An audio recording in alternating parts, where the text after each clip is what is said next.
Good evening, colleague and board member Wong. And I just saw Miss Levy, but she left.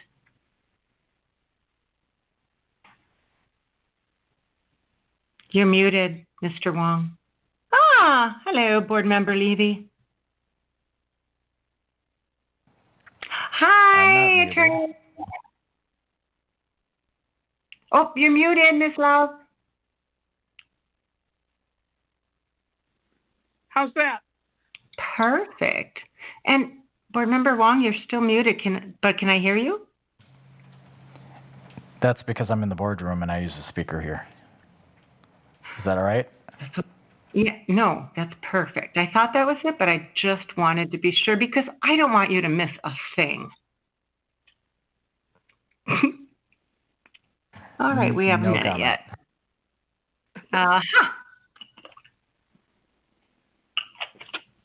We're a pleasant bunch, aren't we, Attorney Love? Always. Hi, Dr. Keyser. Hello. Happy afternoon. Yeah, rainy afternoon, gloomy. Oh, well, my clock is chiming 5. So, Michelle or Miss Shope, are you here? I am. Okay. Then I'm calling the Policy and Personnel meeting to order. It is 5 o'clock. Michelle, may I have roll call, please? Wong, Present. Levy, Here. Jacobs. Here. All members are present with Wong in the boardroom. May I have approval of the agenda? Oh, that was a nice little musical note. That was me. Oh, was it? And I love music, so that's all good. I'm sorry, so may I have approval of the agenda? So moved. Second. Okay, we have a motion and a second for the agenda. Any discussion? Questions? All right, hearing none, all in favor of approving the agenda, please say aye. Aye. Aye. All opposed? All right, the agenda is approved. May I have approval of the March 9th, 2021 minutes? So moved. Second. All right, we have a motion and a second for the approval of the March 9th, 2021 minutes. Questions or discussion? Hearing none, all in favor of approving the March 9th, 2021 minutes, please say aye. Aye. Aye. All opposed? The motion of the minutes passes. And we are on our items for discussion/action. And tonight we have Mr. Beard with us. Hello, everyone. How are we doing? Well, good evening, Mr. Beard. Good evening. I will hand it over to you for your presentation. All right. Let me see if I can get this going here. Thank you for joining us. Oh, no problem at all. Especially since it's raining out, delays that time for me getting wet. So. Right. Okay. Should be. There we go.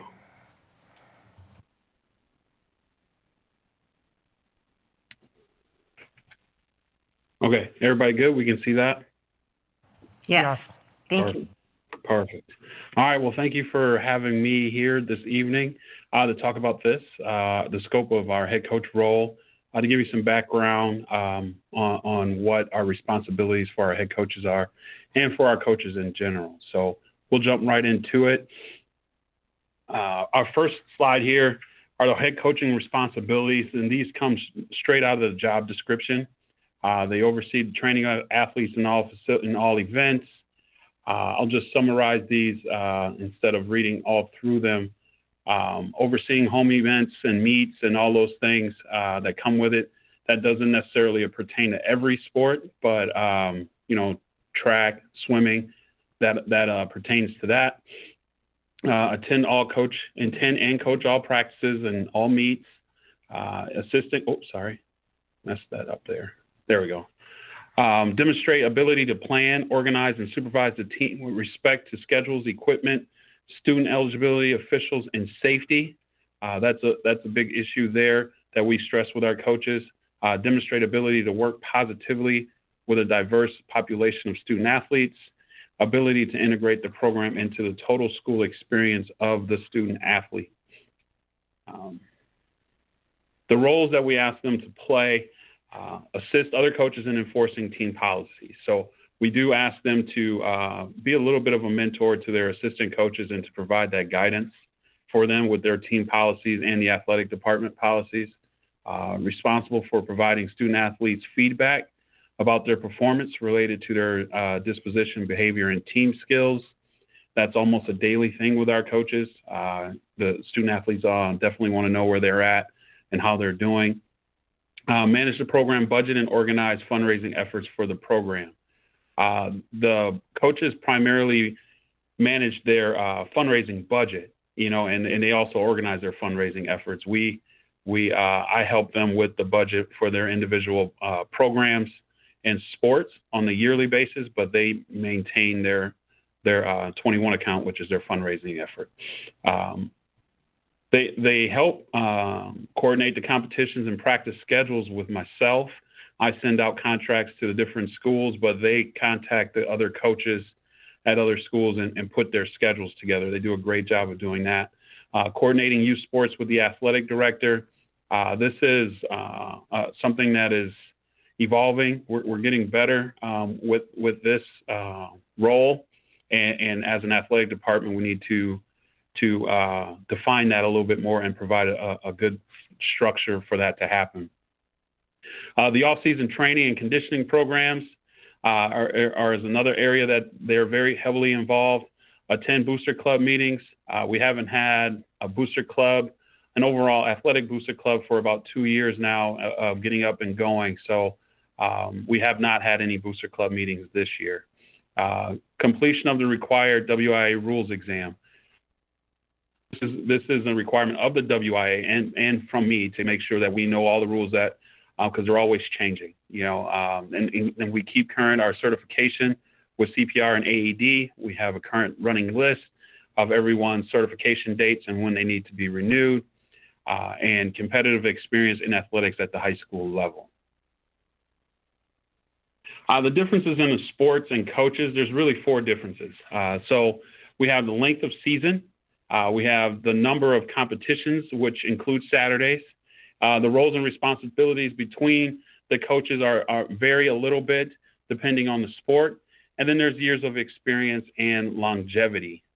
We have a wide variety of coaches that have been here this will be their first year, and some coaches who have been here 30 plus years. Some of the challenge of our coaches' pay scale is not really consistent with the increases across all sports based off of years of experience. You'll notice that at the 7-year mark, there's a big difference in certain sports than others. The intermediate versus the high school. When it comes time time spent coaching and responsibilities at the intermediate level, our seasons are typically 6 weeks. At the high school, our seasons could be from anywhere from 10 weeks up to 16 weeks. And so that is not necessarily reflective in our coaches' pay. And then we have a lot of personnel turnover too. So because of our coaches' pay, that is a big reason. So what do we do moving forward, and what do we do now? I suggest we honor the pay scale as it is for the rest of the 2021 school year, and to continue to work through the inequities of our current pay scale to make them more equitable across all sports and activities. And moving forward, I've put in some work developing a pay scale for both coaches and advisors. I'm putting it in now using a consistent method to apply to all current positions and future positions, developing an equitable pay scale for coaches and advisors to be used starting in August 2021. We have a great start on this as far as the athletic side, and doing a little bit more research for the advisor side, because that's changed a little bit more recently. So I'm working through that as well. But this is a great opportunity for us to attract teachers and coaches and advisors to the district. it's something that's always changing, especially on the coach's side. But when teachers want to be involved in extracurricular activities, having a well thought out way to compensate them really helps to attract them to those opportunities. And it's also an opportunity to keep great coaches and advisors and teachers involved in extracurricular activities. This is important because it's hard to find coaches and it's hard to find advisors that are really solid human beings and individuals and are great for our students and engaging our students and helping prepare them for the future. So it's a very important part of our student athletes' lives, and having the right people in those positions is vital.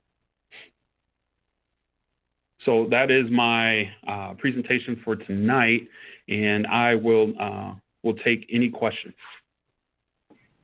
Thank you, Mr. Beard. Committee members, questions? Yes, Board Member Levy. Good evening, Mr. Beard. Thank you for joining us. So I have a twofold concern. One, the district dealt with a coaching issue just about a year ago, and it was centered around pay equity and who's eligible for pay, et cetera. So I'm a little disappointed that we're finding ourselves, no fault of, I don't want you to believe that I'm pinning this on you. But I am disappointed that we are having conversations like this a year later is my initial concern. And my second concern is that unless I'm wrong, it seems like the recommendation of the presentation is that even though an inequity has been identified, just please ignore it and let's move on, and we will address it at some point in the near future. And that makes me very uncomfortable. I'm also unclear as to, thank you for the information that was attached. So with the pay from similar areas or close to us, but my issue is I don't want to make decisions just because someone else is doing it or because boards have done it in the past, and I still don't have a clear understanding. There is a significant difference in the pay, but I am not seeing a significant difference in the responsibility that would justify that pay. So those are my concerns. Yeah, and I can definitely address a couple of them, I believe, and at least I can attempt to try. When it comes to the inequity of our pay scale, I have to agree that it is something that we need to address sooner than later. And I would say that a lot of that work has been completed on the athletic side, and then should be completed on the activity side as well. So my recommendation is that the job was advertised as the way that it is right now. And for the coach that is in that position or any other position right now, there's an understanding of what that pay will be. And if we prolong that decision to pay them or not pay them or whatever that gray area might be right now, I'm afraid that I might lose them as coaches. In particular, in the position that we're talking about right now, that season's they were beginning their first preparation for their first football game this Friday. So I hate to lose a coach at this point in time because of that.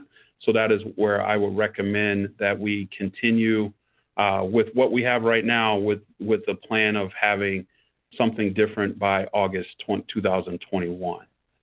Also in the way that our scale is right now, we've had a lot of turnover in different positions that affect coming up with a new pay scale.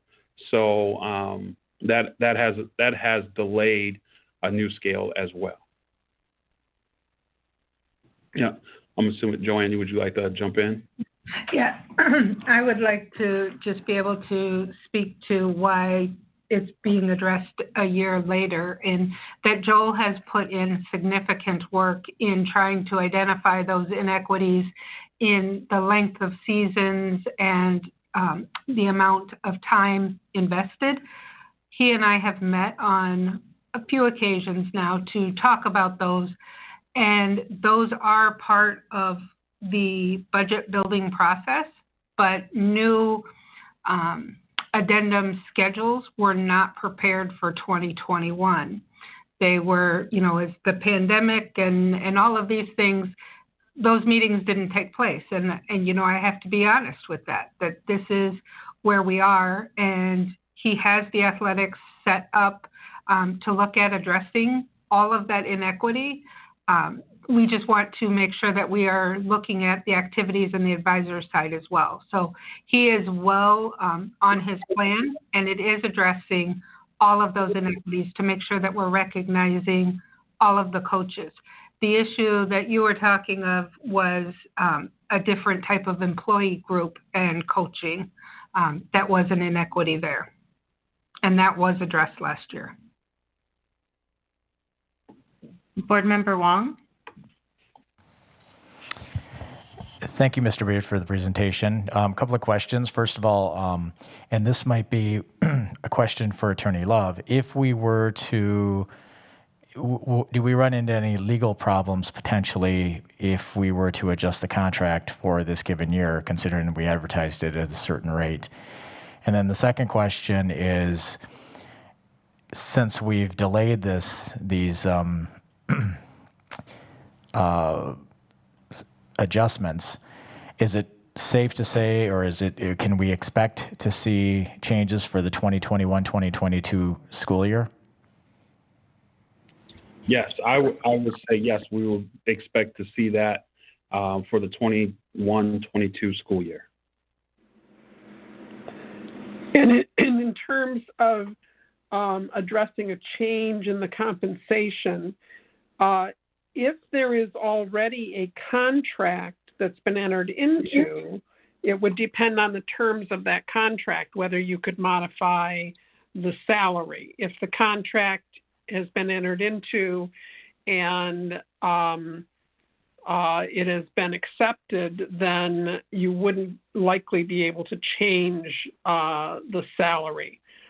If there is no contract, you advertised it at that amount, and now you're extending a contract at a different amount, the employee would have the option of saying he or she is not going to enter into the contract under those terms because that wasn't what was advertised. But advertising is simply an offer, and until you have the agreement on the terms, you're likely able to modify that. Thank you, Attorney Love. Board Member Levy, and then I'm going to jump in after her, if that's all right. Just a little bit of clarification. Attorney Love, thank you for that perspective. That was really helpful. Just in the process of the way we do things, because I am not interested in the board being a rubber stamp for decisions that have already been made. And I am just curious, did no one else notice the pay inequity, and why would that be advertised before it was presented to the board so we could kind of flush out if there was an issue there?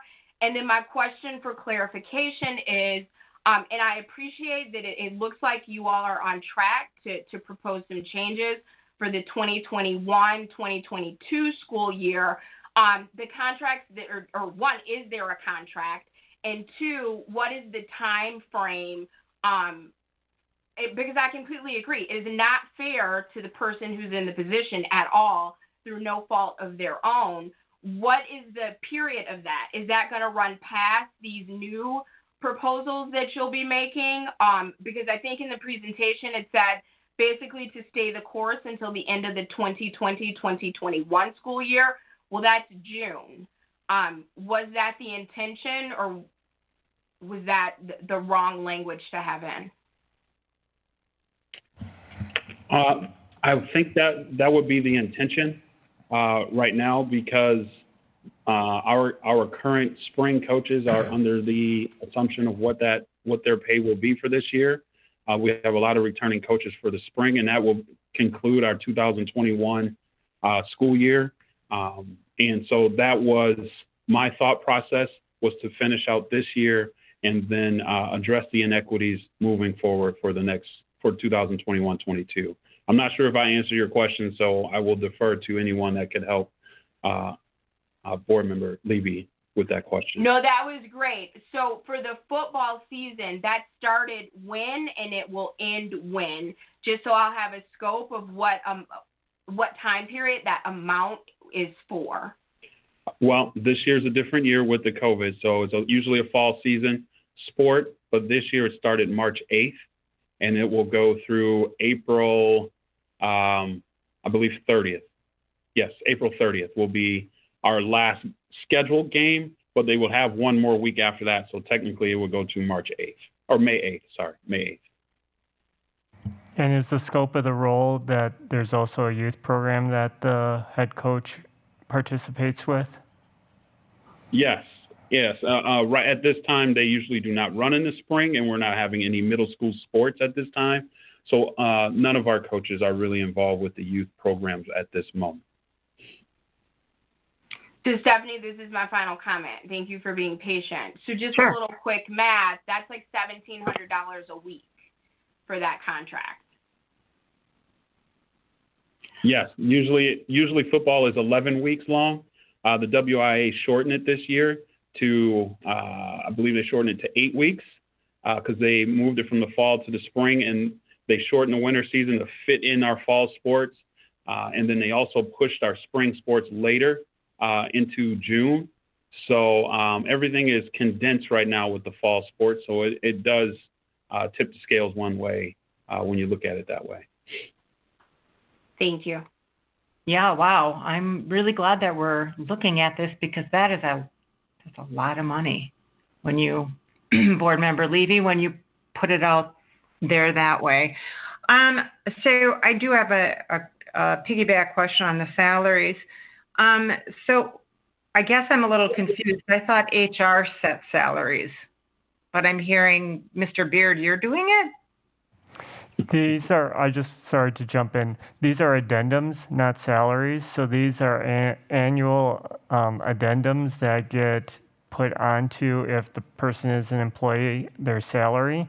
And then also to give context, we use a salary schedule for our employees, and for our addendums, we use the same methodology. So once a addendum schedule has been created, we follow that until there's a change to that. And in this case, correct me if I'm wrong, Mr. Beard, this addendum schedule has been in place since 2014, 2015.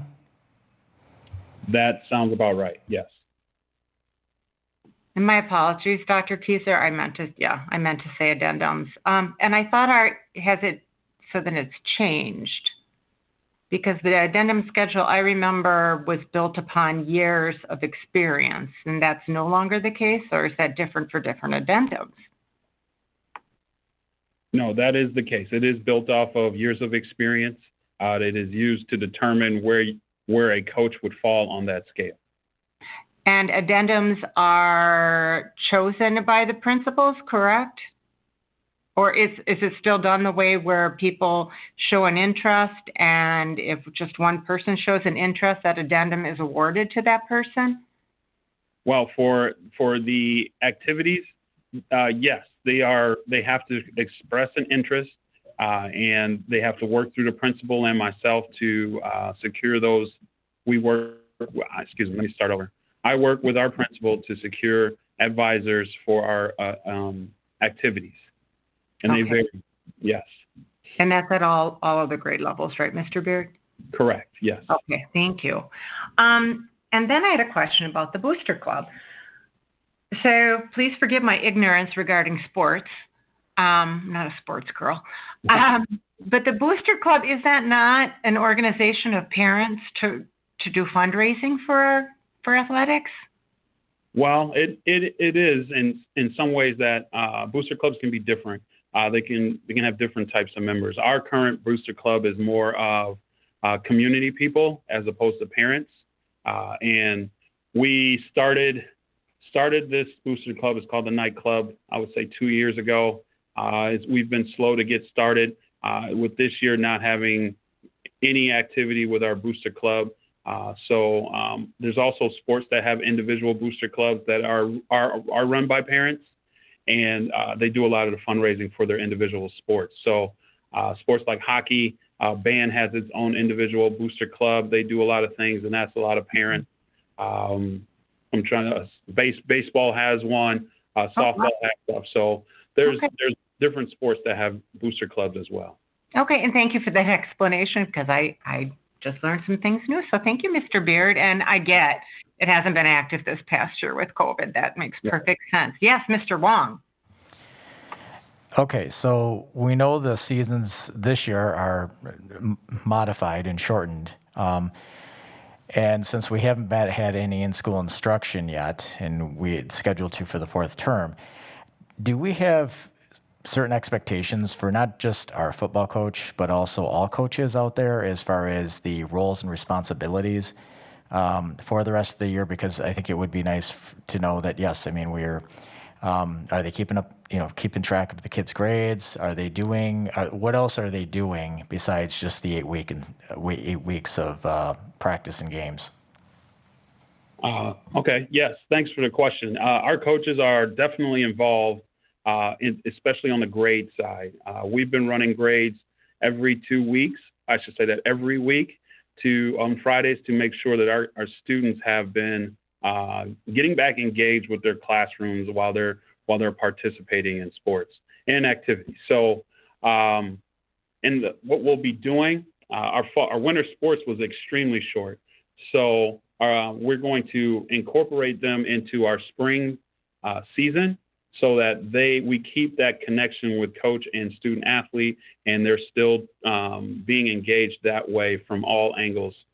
So they will definitely be involved this year with open gyms and open pools and open mats, along with the spring season. So at some point in time here in the next couple of weeks, we will have pretty much every sport engaged, from our fall sports that are closing out in the middle of April to our spring sports starting in the middle of April, overlap with our winter sports that didn't get an opportunity to do very much. So a lot of that activity is off the court, off the field, all those things. Staying engaged. We send out a grade report every single Friday to our coaches, and our students have been connecting with their teachers to make plans to increase their grades. So if they do not do that, then they're not allowed to participate in activities for the next week, and that has been definitely positive for our grades, and the number of failures that we have has significantly dropped during this time. And I guess I don't want the focus to be so much on the students, because that obviously is a responsibility for the students themselves. What I'm focusing on is the additional duties and responsibilities of the coaches. And, especially in the shortened year, to make sure that, are they doing the job that is asked of them? And is there an evaluation process to make sure of that? Yes, I do evaluate all our coaches. We have our end of the season meetings. And I keep that in our system of coach evaluator, and they are consistently evaluated. I do step watching practices and all those types of things for our coaches. I also am requiring them to do a little bit more professional development. So we've gotten into the Positive Coach Alliance. We have an agreement with them. So there's some professional development where we're taking part in seminars and all those types of things. So we have monthly head coach meetings. We just had one yesterday. And so we are staying active as possible to try to, I am trying to stay active with them to better our knowledge as coaches and to keep them engaged as well. So we are definitely working trending in a positive direction with that, as far as our coaches learning, continually learning, and getting better as coaches, and also keeping engaged with our student athletes, even though it's not during their regular season. Thank you. Are there any other questions for Mr. Beard? All right. Mr. Beard, thank you so much for taking time out of your day to join us this evening. Oh, thanks for having me. I enjoyed talking with you. Absolutely. Okay. Have a great evening. Thanks, you too. Bye. Bye-bye. All right. That leads us now to personnel items. And we have the March 23rd, 2021 employment recommendations, exhibits A and B.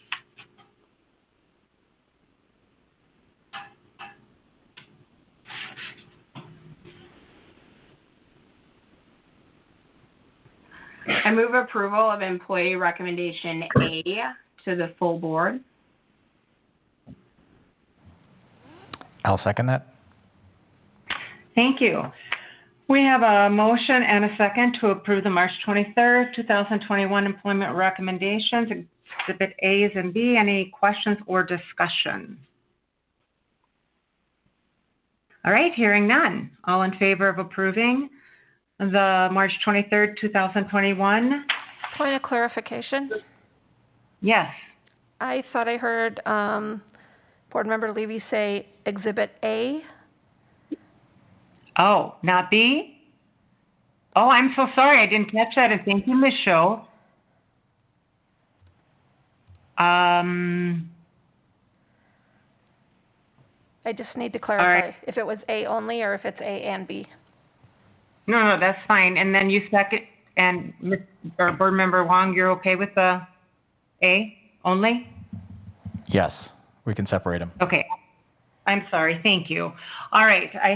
Can I try this again, Ms. Show? Yes. Okay, thank you. Sorry about that, Board Member Levy. Okay, so we have a motion and a second to approve the March 23rd, 2021 employment recommendations, Exhibit A. Any questions or discussion? All right, hearing none, all those in favor, please say aye. Aye. Aye, and all opposed? All right, so the March 23rd, 2021 employment recommendations, Exhibit A passes. So that leaves us with Exhibit B.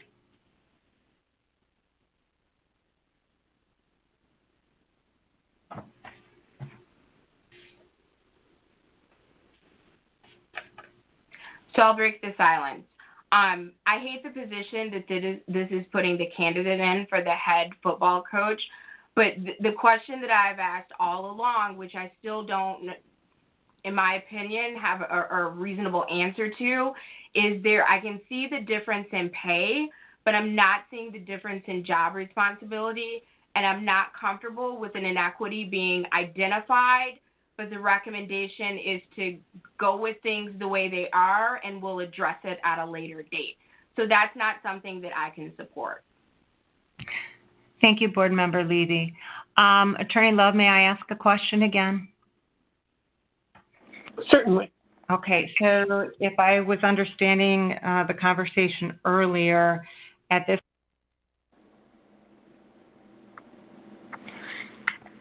I'm sorry, my mic went mute. So if I understood the earlier conversation, contractually, legally, there's nothing we can do at this point in regard to the current contracts for this school year, correct? Without reviewing the contract, I mean, unless there's language in the contract that allows you to terminate or modify the contract, if you've signed a contract providing for a specific salary, then that would be the salary the employee would be entitled to. Okay. All righty. Thank you, Attorney Love. Board Member Levy, then Board Member Wong, and then Dr. Kieser. You all hit at the same time. Can we get clarification if there is a contract, and then if there is, this is just a request for a future date, that we look at the process, because if contracts are already being extended and they've been accepted by the party, they just haven't been signed, and then they're coming to the board for approval, I think that's putting the cart before the horse. So one, could we just verify, is there a contract? And I think Ms. Williams can answer that. my understanding is there's a verbal agreement pending board review. That's how the contracts are extended. Am I speaking of that correctly, Ms. Williams? That's correct. Yeah, we haven't released the contract yet. We were waiting for board approval before releasing that. So essentially, we do have an employee who is fulfilling the scope of the role without signing off on that contract because we haven't released it yet. Thank you for that clarification. Yeah. Board Member Wong? So if we're not under a contract, there's nothing that's going to that would prevent us from rewriting a new contract to bring the pay down to a level that's going to be at least equal to the other major head coaches, whether it's football, or I should say basketball, baseball, and hockey. My understanding would be that the board could do that. My concern is that we, and in part, Board Member Levy, this is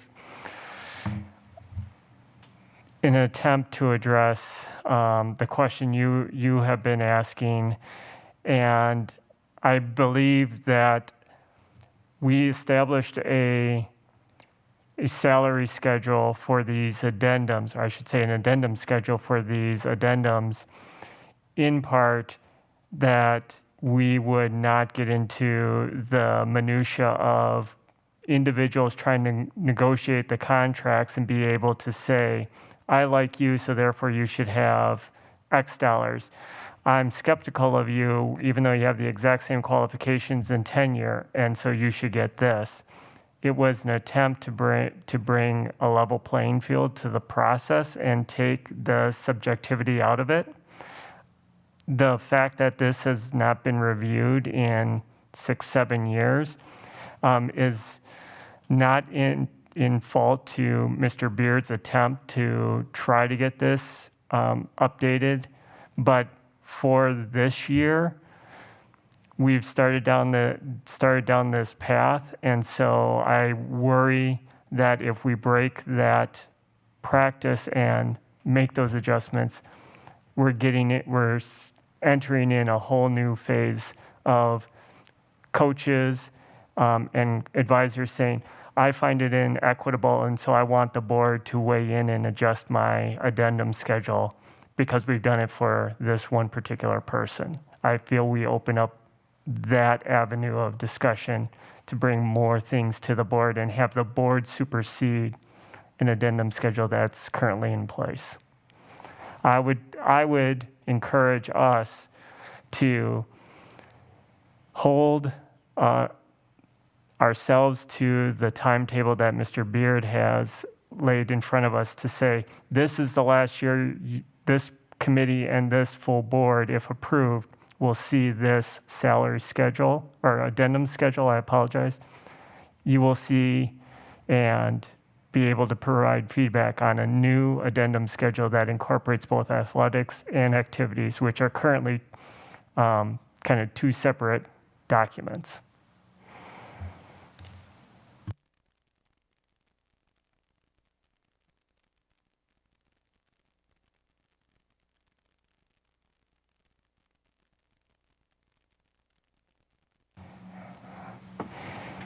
Board Member Wong, did you want to weigh in with an opinion? I don't mean to put you on the spot, but I guess I did. Board Member Levy was next in line. She had a question. Oh, I apologize, Board Member Levy. Please. Board Member Jacobs, you are fine. I don't have a question. I just have a comment. And I will be brief because I'm repeating myself, which I'm not a fan of doing. I am just very disappointed that it sounds like the recommendation is, thank you for identifying an inequity. Let's roll with it and fix it at a future date. So I wanted to, again, express my disappointment. And yeah, this might complicate the situation, but I would rather do things that are fair and complicated than easy and inequitable. Thank you, Board Member Levy. Board Member Wong, did you want to say anything?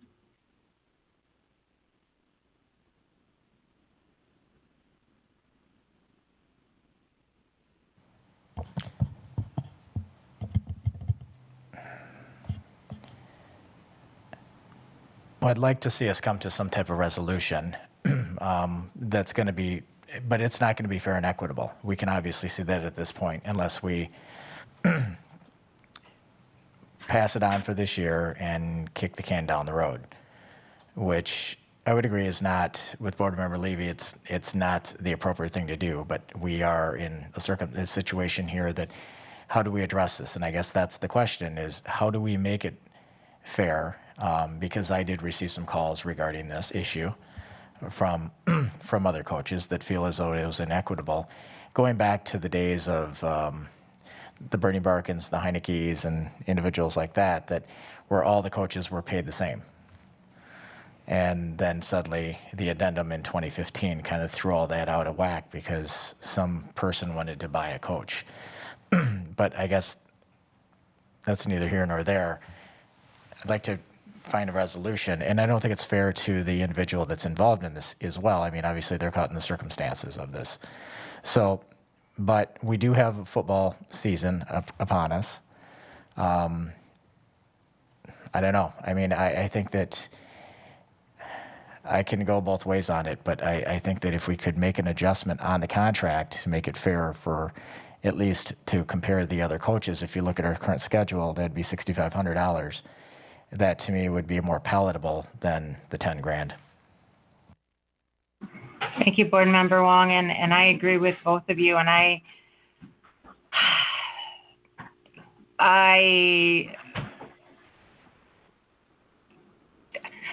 there have been, and this is an opportunity to right, in my opinion, to right some wrongs that have been done for years.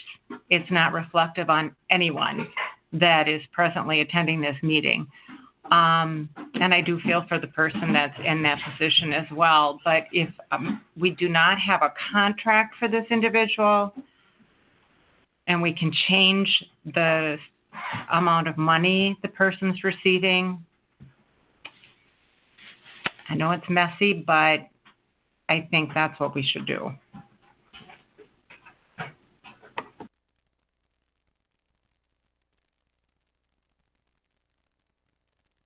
And I just feel we need to start somewhere. And if, Board Member Wong, you've received calls from other coaches about the inequities of it, I think that's something we need to take in consideration. And Dr. Kieser, I certainly respect where you're coming from as well, but boy, that's just a lot of money. A lot of money. And it's just an odd situation we're finding ourselves in with COVID. I don't disagree that it's an odd situation, and it is certainly a difficult one. I too don't want to repeat myself, but I will simply state that I feel that it opens up a situation for more requests for the board to review and supersede established schedules that are out there, and that is not in any way an acknowledgement or a moving a problem down the road. We need to do both, and unfortunately we're not in a position to do a both and at this point. So we have to pick one that we're going to address up front first. And so if it's to adjust, the motion needs to include what is the proposed addendum for the head coaching position, and Ms. Williams and Mr. Beer will have to go back to the individual and offer that to that individual to either accept or not accept that. Dr. Kieser, can you clarify for me? I'm not clear on that you're afraid that this might set a precedent for the remainder of this year for the other addendums? Correct. If there are other sports that are being paid less than, we are okaying the adjustment of a accepted and established salary schedule, which we all agree needs to be adjusted and modernized to be more equitable across both athletics and activities and clubs. But by making that adjustment in the moment, if there's an individual who feels that their upcoming addendum that has not been released yet is not equitable to their point of view, we've opened up the door for a request to have that be reviewed on a case-by-case basis. That's my concern. Okay, thank you. Do you or Mrs. Armstrong have any idea how many addendums might be coming forward yet? I guess I was under the understanding that they all were done at the same time, but that's not what I'm hearing. No, the addendums are released when the season starts. So in Mr. Beard's presentation, he has the addendum schedule for athletics. He did not attach the addendum schedule for all the clubs and activities, and put in comparisons with neighboring or nearby districts. Okay, thank you.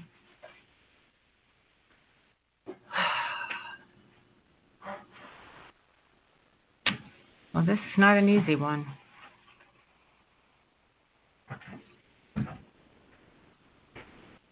Yes, Mr. Wong. I think Board Member Levy was before me. Oh, for Pete's sake. Really, I'm not doing this on purpose, Board Member Levy. Go for it. I know you're not, Board Member. So here's my question, and we're all adults, so I'm just going to say it straight out. Dr. Kieser, how comfortable are you in the efficacy of the schedule? Because I am becoming nervous, and this is why. For me, the only obvious outlier was this $10,000 request for the head football coach. The other head coaches range, and I don't have all of it in front of me, so forgive me, from like 1,600. So I think like the highest was like the one we're looking at tonight, just over 3,600. But they were all within that range. But I'm hoping that you have faith in your schedule that you can justify. No, we offered you this because when we combine years of experience with requirements of this role, etc., that is why this offer was made. But your comment is making me nervous that you may not have faith in the schedule to kind of back up the offers that were made. And the question that I asked, like I said, I still haven't gotten a response that made sense to me as to why this was so much of an outlier. So are you saying that the concerns I have with this matching up with the head football coach, do you have concerns about that for other coaching positions? Sorry, I was muted there. When this was brought to my attention, I have concerns that there is a sport that was adjusted significantly compared to the other sports in whole. I believe that the underlying belief that developed the addendum schedule, was built on good faith and trust.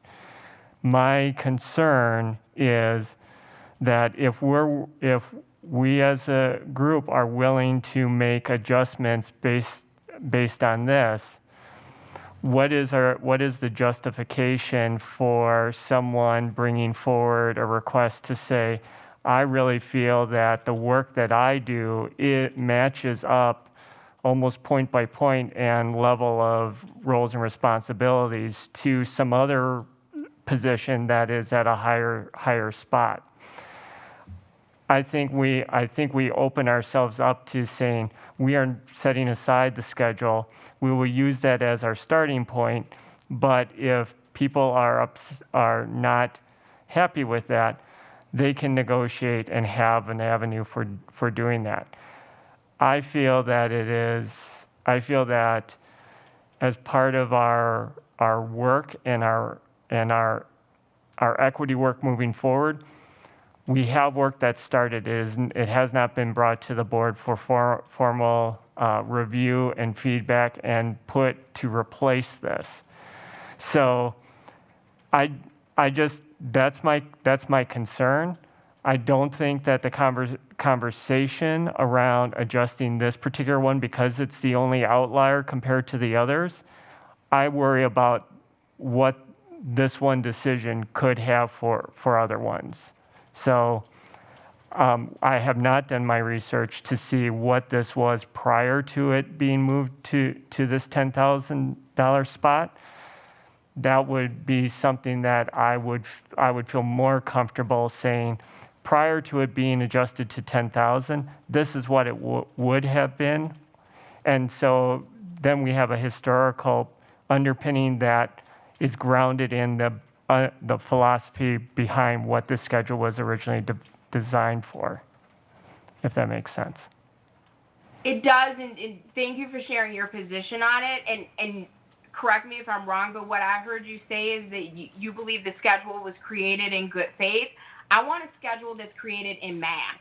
Like, I want a formula. You have this many years of experience, you have this responsibility, because then we don't have to worry about emotions playing a part in it. Like, I want to depend on math and not good faith. That doesn't particularly help us in this situation. But yeah, we can't always replicate good faith, but you can pretty much replicate math. I don't disagree with that, and I believe that there was math behind how the schedule was created originally, but I don't have that historical background to speak to that. Board Member Wong. As I'm looking at the attachment that was included, I mean, there's really, and Dr. Kieser, is your concern is specifically for the remainder of this year, correct? Only the remainder of this year, because I have my assurance from Mr. Beard that he is going to be presenting before August a different schedule that encompasses more than just athletics, but athletics and activities and clubs altogether. So of the contracts that are out there, have all of them been signed for all of the sports that are scheduled to be played this spring? My understanding is that the spring addendums have not been released yet because the seasons have not started. Ms. Williams, am I speaking correctly? Yeah, that's correct. So any sport that hasn't begun, there's not a contract out there, and potentially that's what your concern is that those could come forward and ask for adjustments. I think we open up that opportunity for individuals to make that request of this committee. Because as we look at, and now since we don't have an activities schedule, correct? We do have an activities addendum. But the sports one, you know, when you look this over, it is when you look it over, you can look at it sport by sport. And it is very obvious that there's only two numbers that really stand out. I mean, as you look it over. So I think that that's something that like I said, you don't have to be a mathematician to figure that one out. How we address those this year, I don't know. I mean, I think that, but this is definitely an outlier since it is significantly above the rest. I don't know. I guess I'm not convinced that making this one change is going to have a snowball effect upon all of them, since there's only one other number that maybe might cause a problem. And Dr. Kieser, even if we would open up a can of worms, air quotes, and I don't mean that disrespectfully, as a board, we don't have to agree to any going forward if anyone else comes forward if we don't feel that it's inequitable, correct? Absolutely. And in part, I believe the work that we are doing right now is the board's work. It is the responsibility of this committee to review and to ultimately make a recommendation to the full board that it feels is in the best interest of the district. And that isn't to say that every request that comes before the board gets approved. It is just a perspective that I felt needed to be aired publicly so that we were making the best informed decision possible. But if you're asking me, is there a line in the sand here? No, there is no line in the sand that we're creating by making a motion and making an adjustment. Okay, thank you, Dr. Kieser. Are we ready for a motion?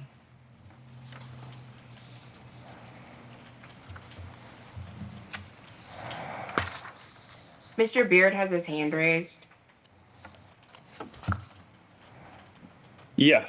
Yes. If you don't mind, I would like to add, maybe it could help clear up a couple things. Yes, please. Board Member Levy brought up a point about math because I can appreciate math. I love math.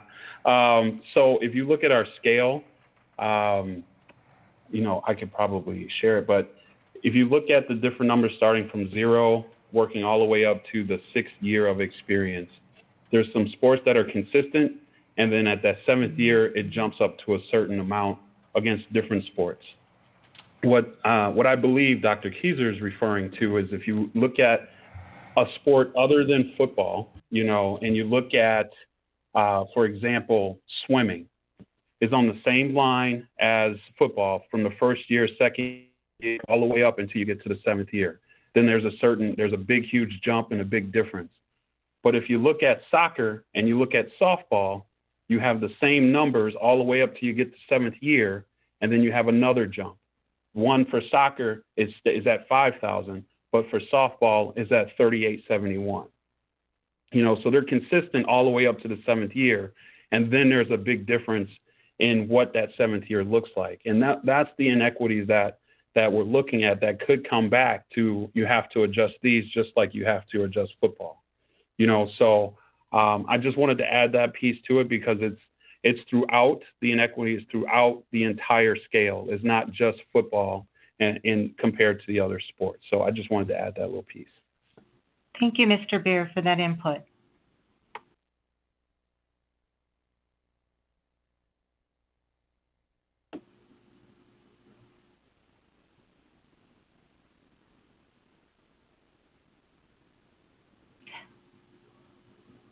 Well, if my understanding of Robert's rules, which I love so much, is correct, I really should not be the one to make a motion.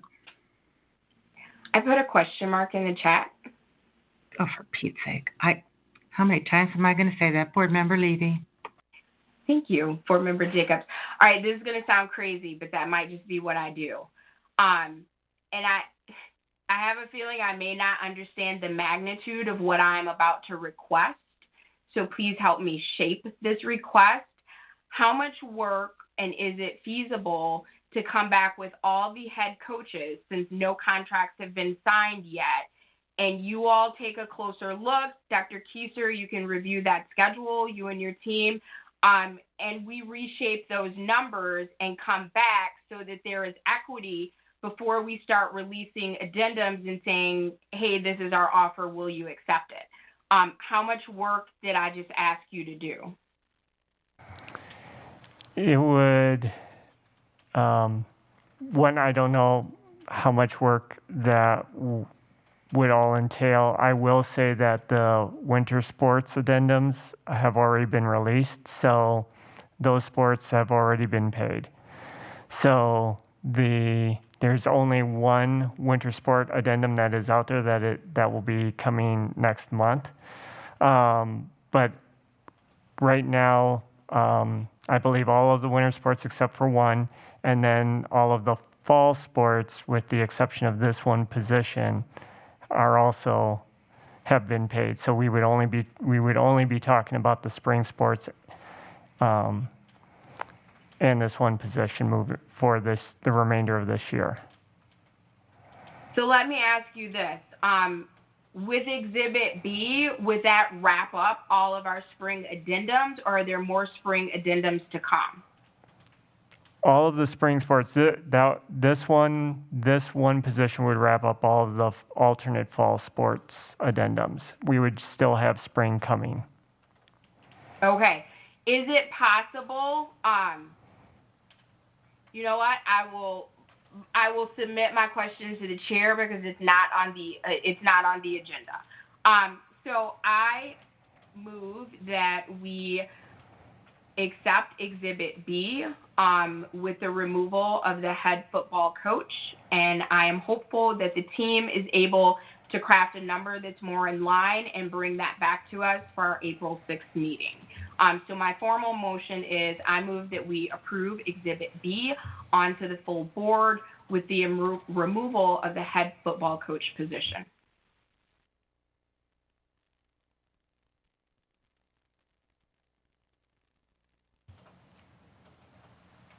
I'll second that.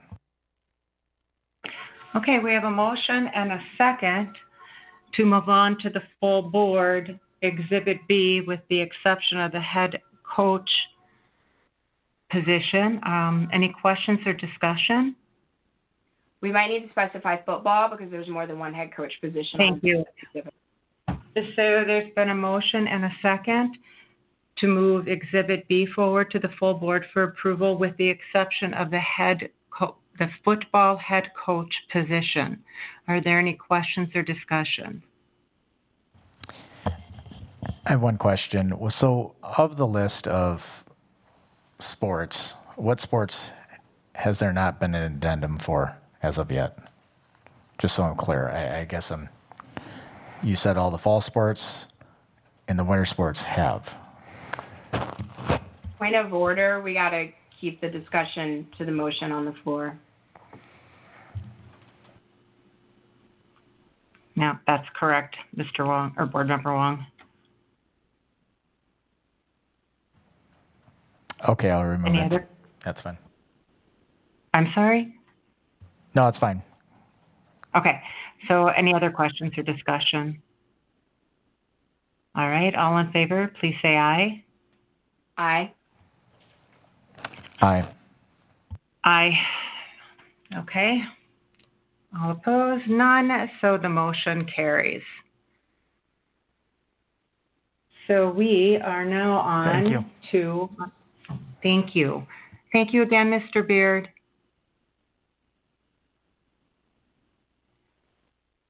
All right, we are now on to policies for first reading. And first up, we have policy 522.8, dress code for district employees.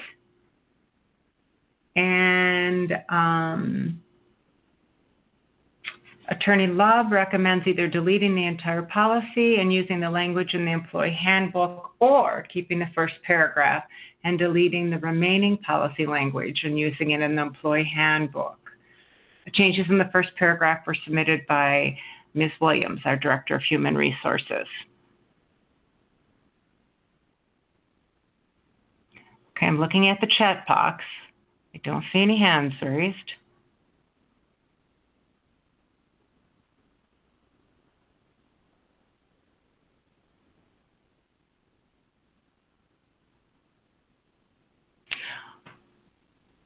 While you two are pondering this, I personally am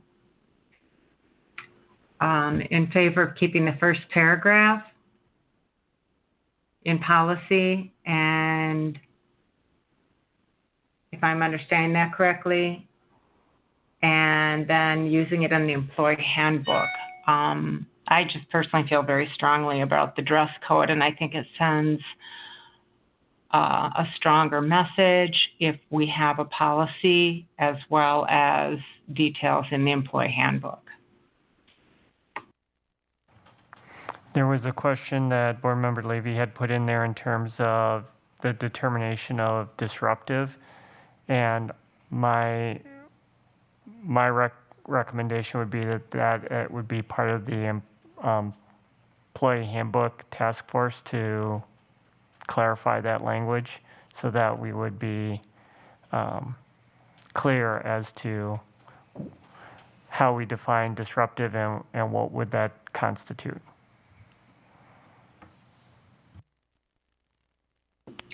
Dr. Kieser, wouldn't that, and perhaps I'm not understanding it correctly, Board Member Levy asked who determines? Wouldn't that be the building principal or the immediate supervisor? Board Member Levy, please correct me if I'm misspeaking for your comment. No. And I'm looking at this from a cultural lens. So if I am a Black woman wearing my natural hair and it raises to the sky, what if someone thinks that is disruptive? So who makes that determination? And I am not comfortable with the language well, let me ask this. What is meant by the term disruptive? And maybe that'll clear some things up, but that language just does not sit well with me. Dr. Kieser? No, and that's exactly the mindset that I had in mind when in trying to clarify what is meant by disruptive and who is disruptive. So Ms. Williams has started a handbook task force that is diverse in nature, so that conversation could be had. So when we think about the lenses by which we evaluate our policy and our practices, we need to have multiple perspectives and voices at the table, so that we can remove ambiguity and be as clear as we possibly can. Thank you, Dr. Kieser, and thank you, Board Member Levy. I was looking at it a tad bit too simplistic. I was thinking in my head, if an employee wore an offensive term or slogan on their shirt, for example. So this goes much deeper. So, and then I like that. And you or Ms. Williams, could you describe the task force a little bit? That sounds really intriguing.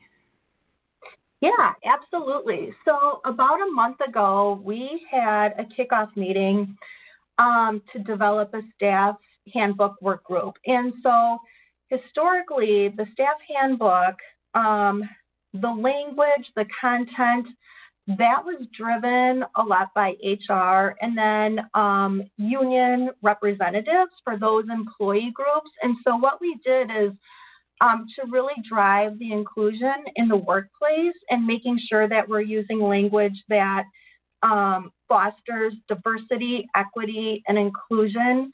We grew that staff handbook work group to include all employee groups. So each employee group has representatives. And in our kickoff meeting, we talked about, this is where we see like our end product. It would be a product that we could use for recruitment. It would be a mechanism that gives our employees a voice in a process that drives our retention efforts. And at the end of the day, everybody really understands, the expectations of what we're doing here in the workplace that ultimately supports like our mission, our vision, our values. So we had our kickoff meeting, and then this week we've completed 3 meetings with 3 different employee groups, and we're hoping to complete all of them this week. So we've met with the secretarial group, we've met with the admin group, and we've met with admin support. So we still have yet to meet with like our professional educators, and I'm sorry, I know we have like our OTs, our PTs, so we have a few more meetings to move through. And so we've actually been getting really great feedback. In fact, today, we did talk a little bit about the dress code, and to Board Member Levy's point, yes, absolutely. Like, you do think about cultural things, and hair is one of those. We also talk about gender neutral language in our handbook, and the way that the policy had been written before, it really like delineated between our male staff and our female staff. And so really kind of using that gender neutral language, and not only that, but like fostering gender neutral language for our dress, you know, that's driving our inclusion in the workplace. So we are having conversations, and with this being a process where we have employee representation, we're able to get that feedback from groups, and to like Board Member Levy's point, that was brought up with one of the groups as well. So we're using all of that feedback, and next week we'll have a good working draft. The employee groups will then get a more solid draft of that staff handbook. They'll take it back to their colleagues for them to take another look at it, another chance for them to provide feedback after all the formatting is done and some of the suggestions and feedback is used. And then it'll go to Dr. Keyser in legal to vet for final approval. So that's the work we've been doing for that. That's awesome. Thank you, Ms. Williams. Board Member Wong. What's the selection process for the committee members?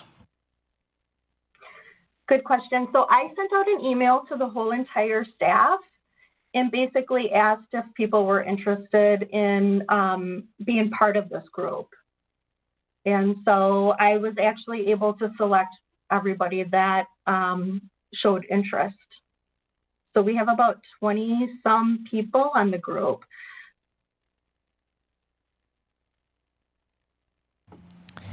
And how do we assure that going forward that we have the proper diversity to represent our student body?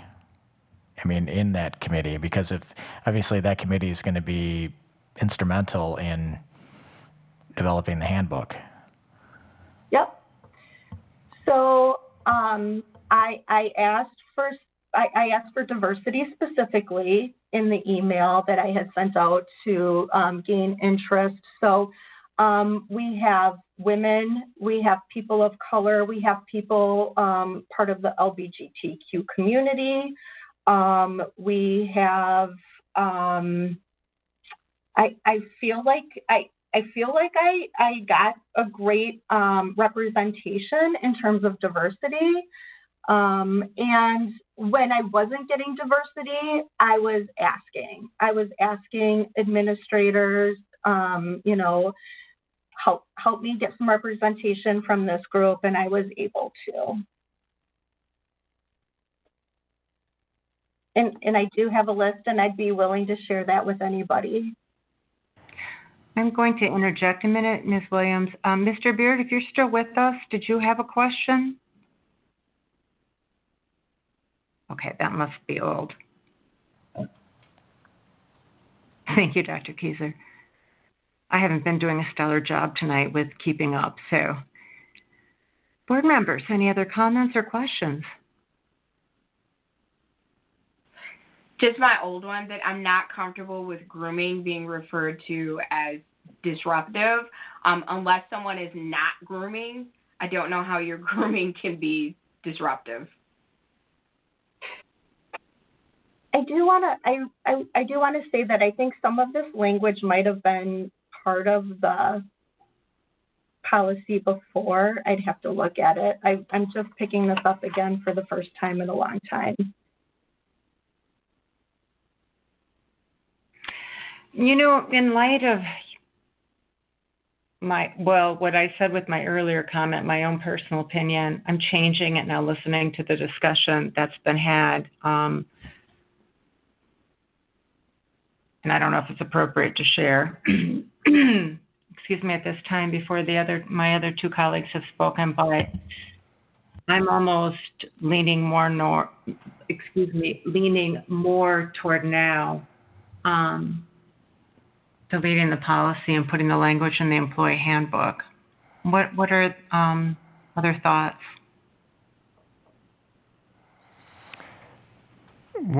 In rereading that last sentence, I think the spirit of the policy, if it ends with the roles, employees to serve as a role models for students and present a positive professional image, period, and then eliminate that full last sentence. I think that encapsulates the essence that as adults we represent, or we set as role models for the students that we serve.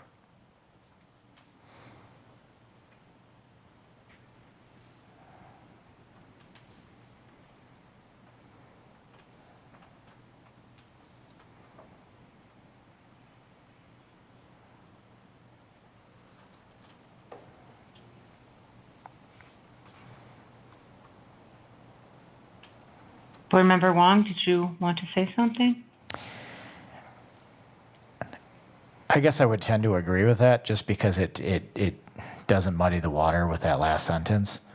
And then it drives everything to the handbook, which if we have the committee there and that's being managed properly by HR, I think that would be sufficient to cover the needs for the dress code and doesn't make it so that the board gets, I guess, deep in the weeds in this area. Thank you, Board Member Wong. So Dr. Kieser, just so I'm understanding, that would be the only sentence in the policy? We would strike the last sentence of that first paragraph. So the last sentence beginning with the Board of Education recognizes, strike that. Because I agree with the conversation that it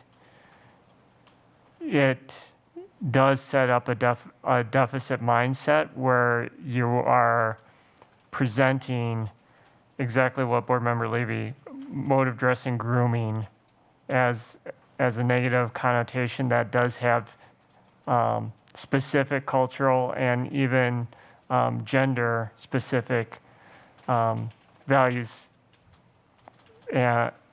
that we want to, that's what we want to eliminate, and we want to be more equitable. So striking that, I think, moves us closer in the direction that we want to move as a district. But now we still have the grooming mentioned in the very first sentence, right? Or could we change, or could we say the Board of Education? Yes, we could take that out as well, correct. Could we just say, well, that's why I was wondering if we would just have the one sentence, or could we say the Board of Education expects all district employees to exercise appropriate judgment with regard to personal appearance and dress, period? There you go. And then it is the responsibility of all employees to serve as role models for students and present a positive professional image. Board Member Levy? You just covered it. I'm good. Okay. Yeah, I agree. That's clear. So we just had those two sentences. Could Ms. Sho, would you be so kind as to read that back for us?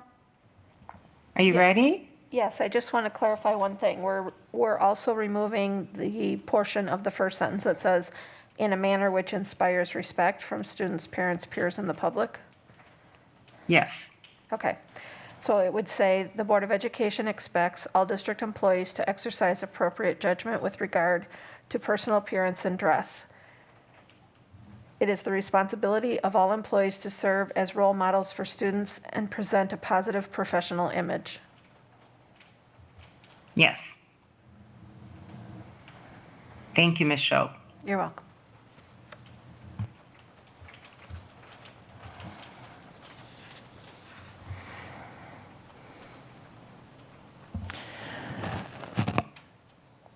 I move to recommend to the full Board of Education approval of the revision as just stated and lay over the policy 522.8 dress code for district employees for first reading and recommend that the administration consider or delete the language. Wait, hold on a second here. I think you covered it with the first half. Yeah, end it with for the first reading. Second. All right, thank you. We have a motion and a second to pass on to the full board dress code for district employees, policy 522.8 with the revisions just stated. Are there any questions or discussion? All right, hearing none. All in favor, please say aye. Aye. Aye. Aye. All opposed? All right, it passes. Thank you. We are now on to policy 523.2, employees occupationally exposed to bloodborne pathogens.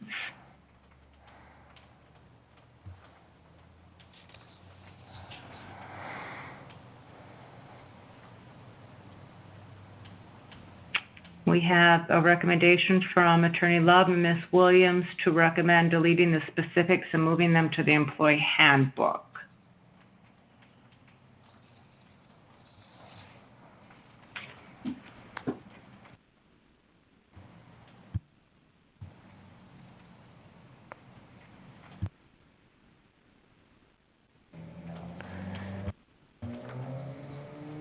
Board Member Jacobs, I don't see that comment. Oh, under rationale? The last sentence? Looking at the policy. Oh, and I'm looking at the, not the policy itself, I'm looking at where it says it's introducing what we're talking about under rationale. Oh, I'm looking at the actual policy where we've been putting in. I'm sorry. There looks to be some minor additions and some clarifications, which I think make it clear.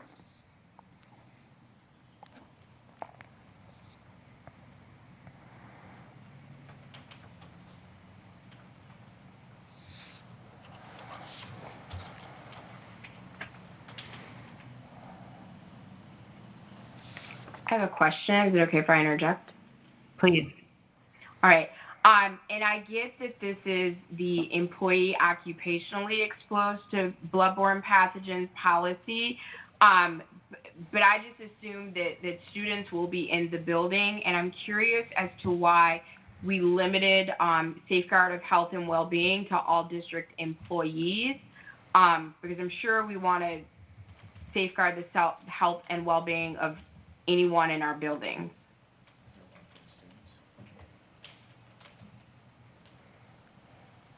So, Board Member Levy, do you mean, for example, a guest that's in the building at the time?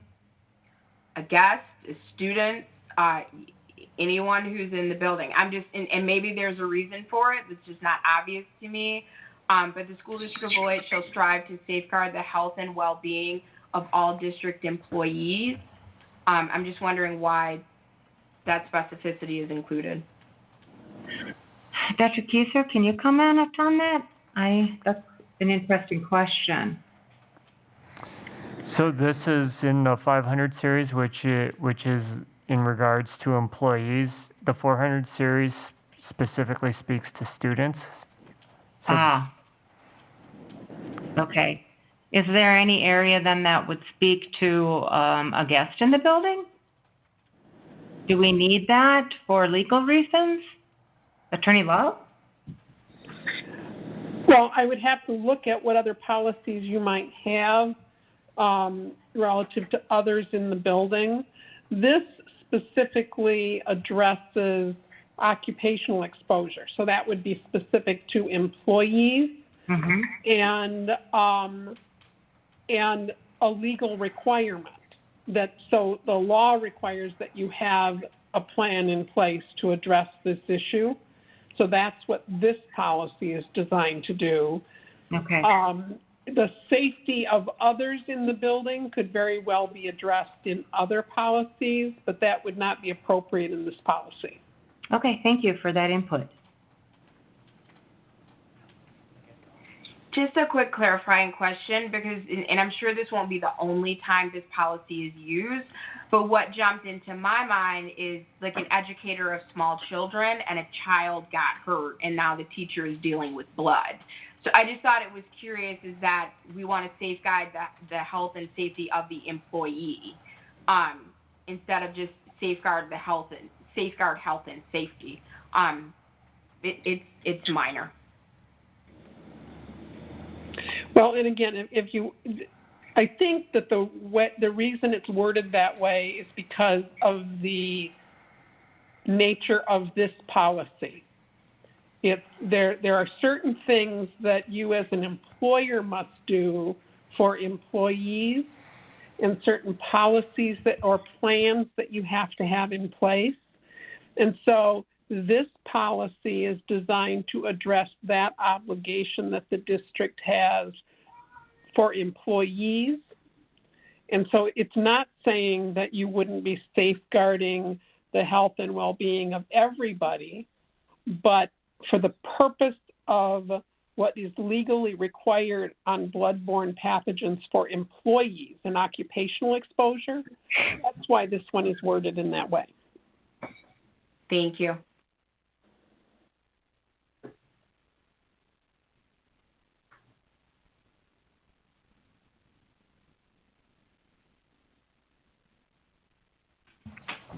I'll move to recommend to the full Board of Education approval of the revision and layover of policy 523.2, employees occupationally exposed to bloodborne pathogens for first reading.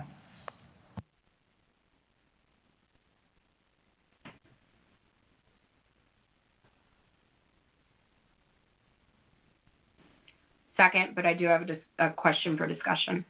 Okay, great. We have a motion and a second to pass on to the full board approval for first reading with the revisions of policy 523.2, employees occupationally exposed to bloodborne pathogens. Are there any questions or discussions? Yeah. Board Member Levy.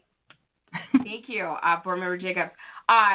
Just for curiosity's sake, is there a reason why plans is capitalized? I see that was a change you made.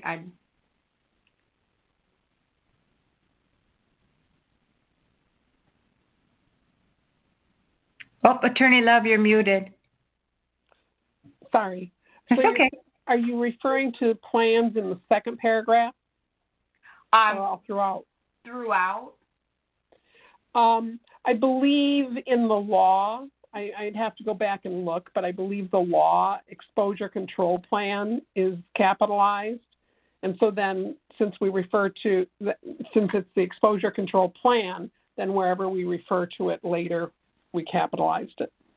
Perfect. And Board Member Wong, I just want clarification, since it wasn't read back to us, that everyone was fine, like with the suggestion that I made to strike out developed and adapted to readily available? Yes. Perfect. All right. Thank you. All right. Any other questions or discussion? All right. All in favor, please say aye. Aye. Aye. Aye. All opposed? None. So the motion passes.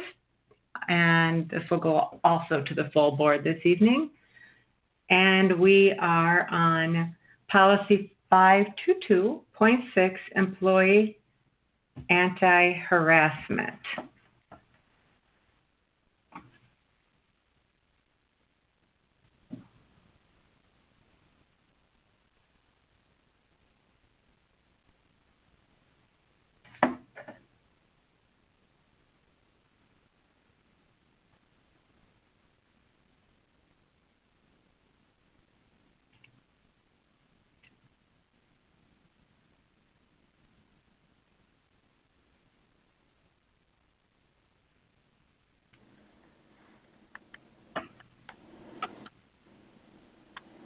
Board Member Levy?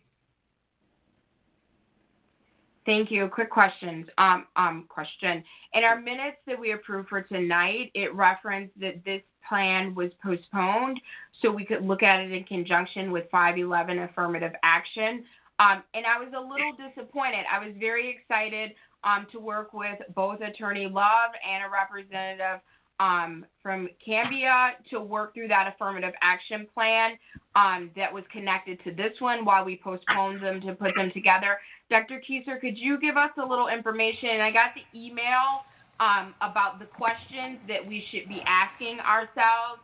I may be alone in this, but I was expecting a bit more participation from the group that's helping us with our equity work. When I reached out, we reached out to Mr. Thomas and asked him to review this.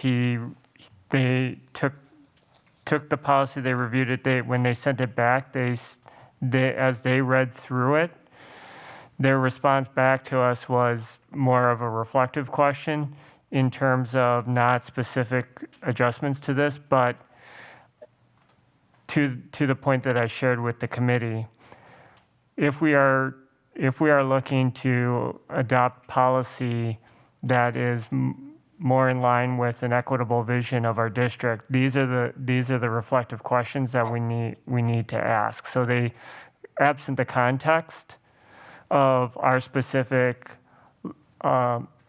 environment, our community, he didn't provide any contextual changes to this other than the response that I forwarded to the committee. So, yes, he did not provide us with changes to that, but he did provide us what he felt was something that would help us move in the direction that we were hoping to start that journey as a district. But I had not invited him to this committee. I did not interpret the help in that way. So I can certainly reach out to him and ask if he would be willing to participate in the conversation. But I did not specifically ask him to attend our committee meetings. No, and that, I think I had it envisioned one way in my head, but I would love to hear from my other committee members because maybe that was an expectation only held by me. That's possible. Board Member Wong?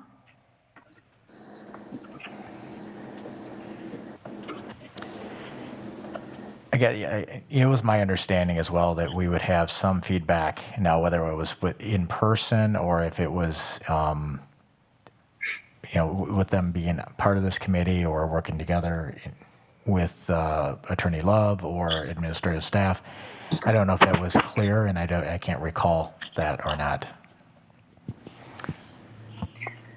Board Member Wong, I'm sorry, you kind of went out at the end and I couldn't catch all that.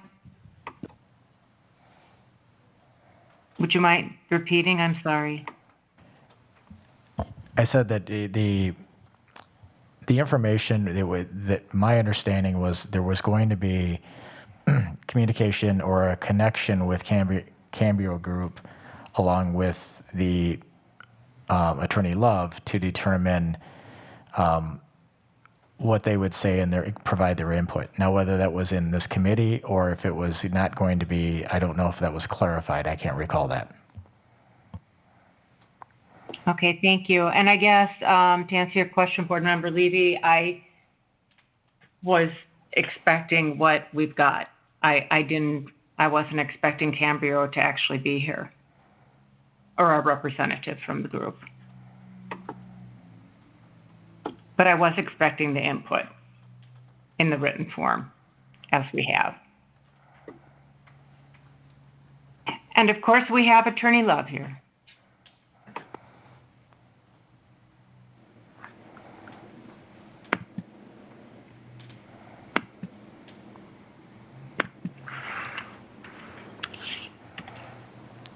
I would only say is when it was asked of me, I did reach out to them as as we are just beginning that process with the Cambio group and starting that 3-year journey with them.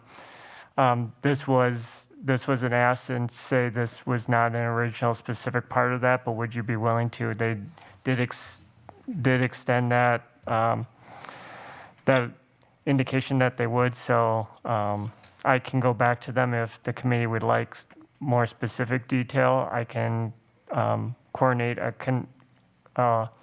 call with Attorney Love and Mr. Thomas and specifically look at this language and then ask for some specific revisions, suggestions to this group to consider.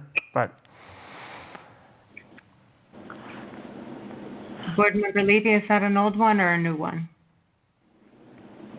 It's an old one, but I was just about to put a new one in, so I will take the opportunity.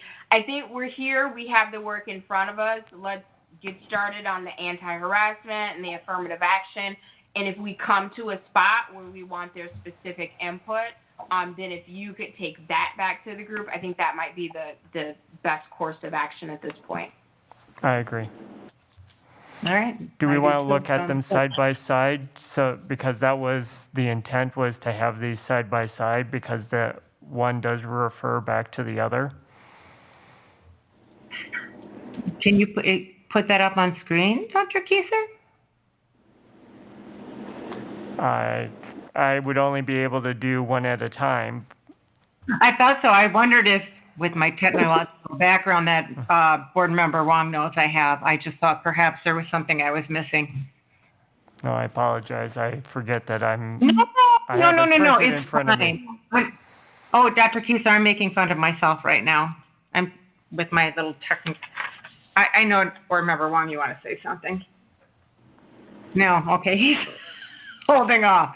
All right, so before we go too far off the track, if you pull it up and then just pull both of them up so they're tabs right next to each other, if you pull one of the tabs off, we might be able to pull it off. Do you know, does that make sense, Dr. Kieser? Yes. Let me go.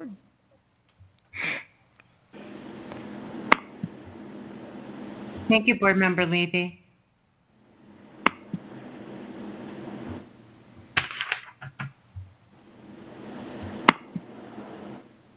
While he's doing that, Board Member Wong, I really would like to say something in response, but I'm going to keep it professional, so I will not. I said nothing. I know.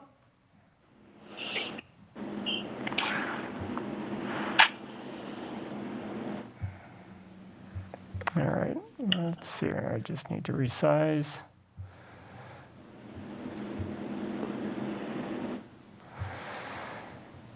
All right, we'll give this a go here, and I apologize if it goes a little crazy here. So, my entire screen.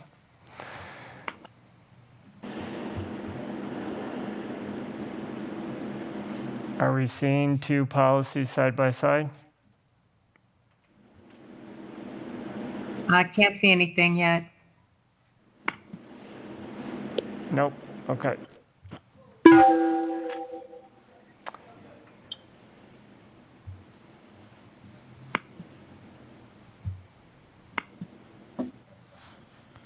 Something's coming up now, Dr. Key. Oh, okay. Oh, boy. If they're both up, can everyone else read that? I have them on my own device, so I'm good. Good here. Okay.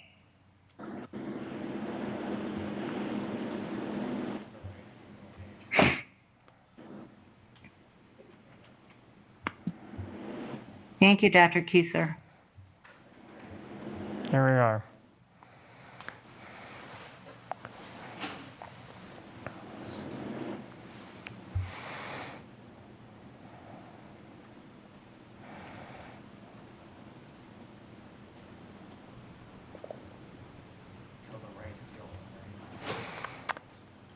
So on the right-hand side of the screen is 511, affirmative action and equal opportunity employment, and on the left is the employee anti-harassment.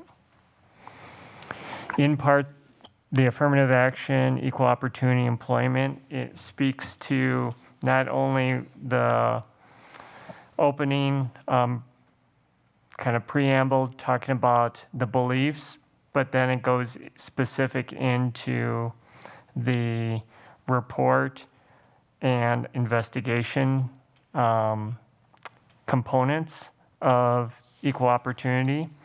And then the employee anti-harassment speaks to, again, the opening being the preamble and the belief, and then the bottom part speaking to if there is a case of harassment, what procedure would we follow? And that references back to the same procedure that's outlined in 511.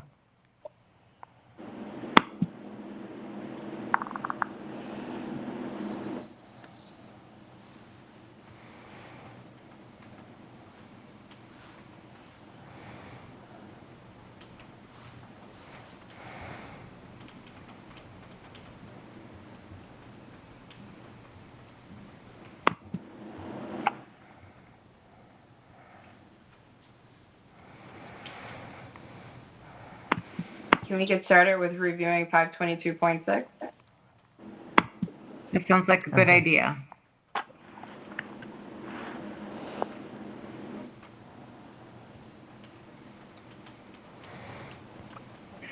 So 522.6, correct, Board Member Levy? Yes, that's next on the agenda. Yep, that's Okay, this. so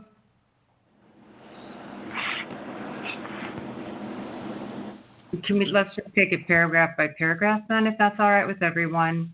For the first paragraph, Board Member Levy would like to put maintaining. I have no problem with that. Comment, Board Member Wong? Just a comment. Didn't we already go over the first two paragraphs previously? Yeah. There's a little. Didn't we what? There's a little note underneath the second paragraph that's where we left off, was after the second paragraph. So we already discussed the first two. You're correct. Okay, so the board will investigate. So we're on the third then. Board Member Levy, could you clarify your comment? This is not happening within the board?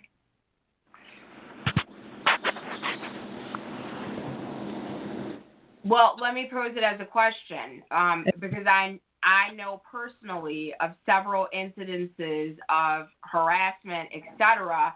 So I know investigations like that have not happened in the year that I've been on the board. Did that happen prior to this past year where the board was conducting investigations?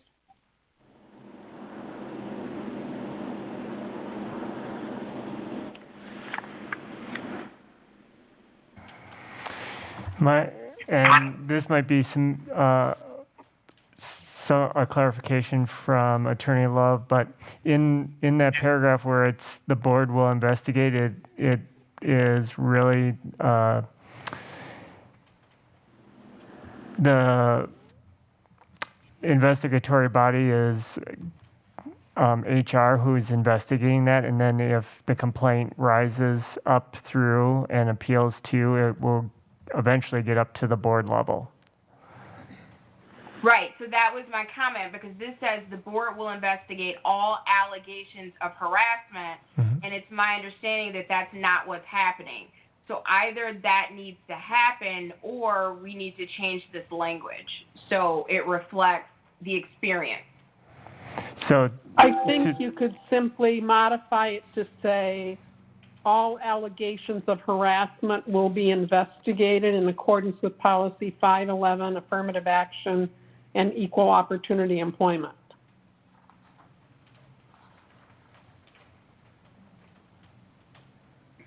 I like that.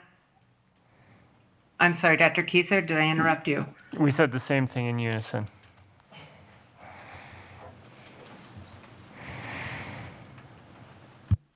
Board Member Wong, any comment?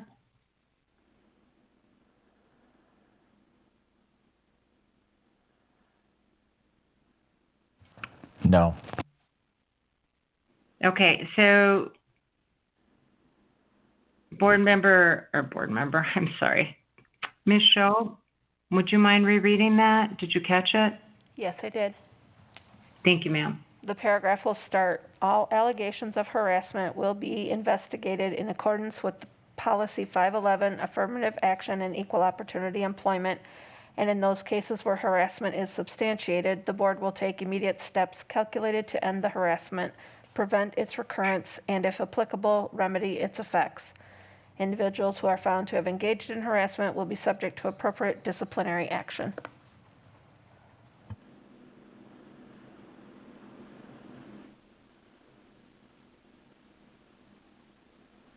Oh, I was on mute talking to y'all. Okay, and I don't know where I picked up this y'all from. So we good with going to the next paragraph then, committee? I have a question. Sure. All right.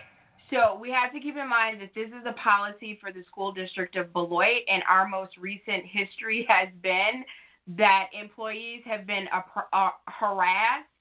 And so I'm talking through this as I'm thinking it. Attorney Love, would we run into issues? So here's the point that I want to make.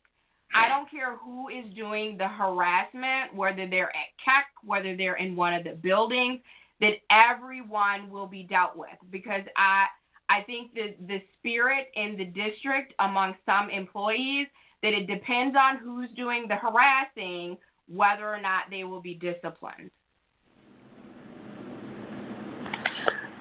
Let me just clarify, who has done the harassment? I don't know of any current cases where people are harassing, but I know that has been the experience of some of my former colleagues, that it depended on who was harassing you, whether or not there would be discipline involved.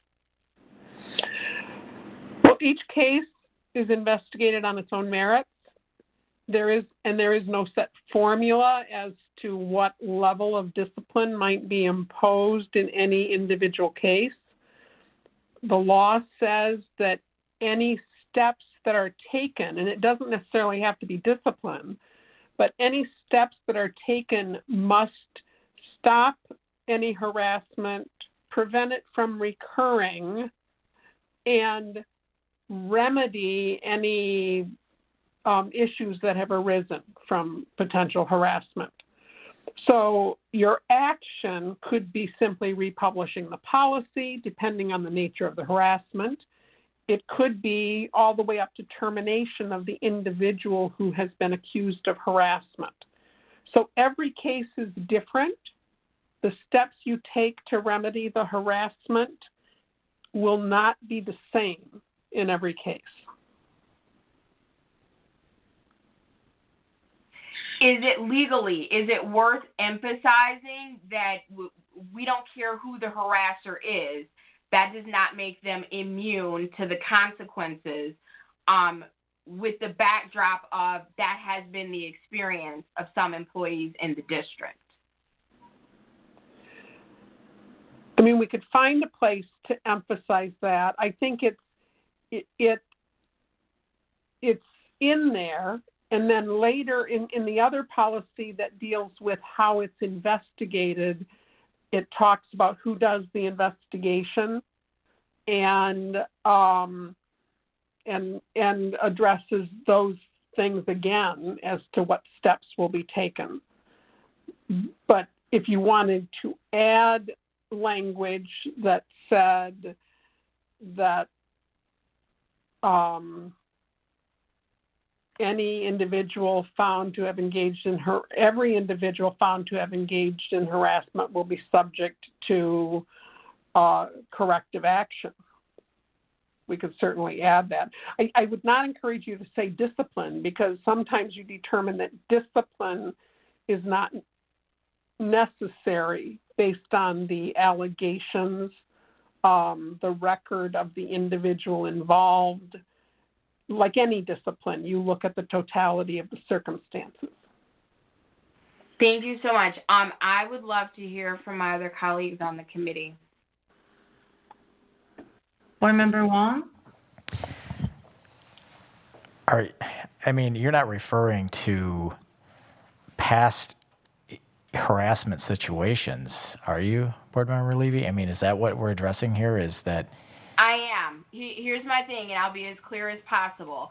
There have been persons in the district who have harassed other employees in the district, and very little or nothing was done about it. And so we have a situation where people, not everyone, but some people are still uncomfortable with coming forward, with saying things that are happening, because they don't want that, what's the word I'm looking for? The retaliation. And so I just want to be clear that moving forward, we don't care who is doing the harassing. It is unacceptable, and it will be resolved, and we don't care what your title is. But of course, an appropriate way to say that. But yes, that's exactly what I'm referencing. Okay, we're not talking about situations that have already been investigated and brought to the board, correct? I'm talking about the ramifications of that. So I'm not asking us to reopen anything or revisit or undo something that has already been done. No, okay. I'm not doing that. But because of those situations, I want for staff that are reading this policy to know that we don't have a hierarchy of if you work in this building, it is okay to harass, but if you work in that building, it is not. And there will be, however Attorney Love said it. So not discipline, but corrective action. I just want that message to be clear, and stating that in a legally appropriate way. And I see where you're coming from, Board Member Levy. I would agree with that. And Attorney Love, I'm heading toward you now to give us some great language.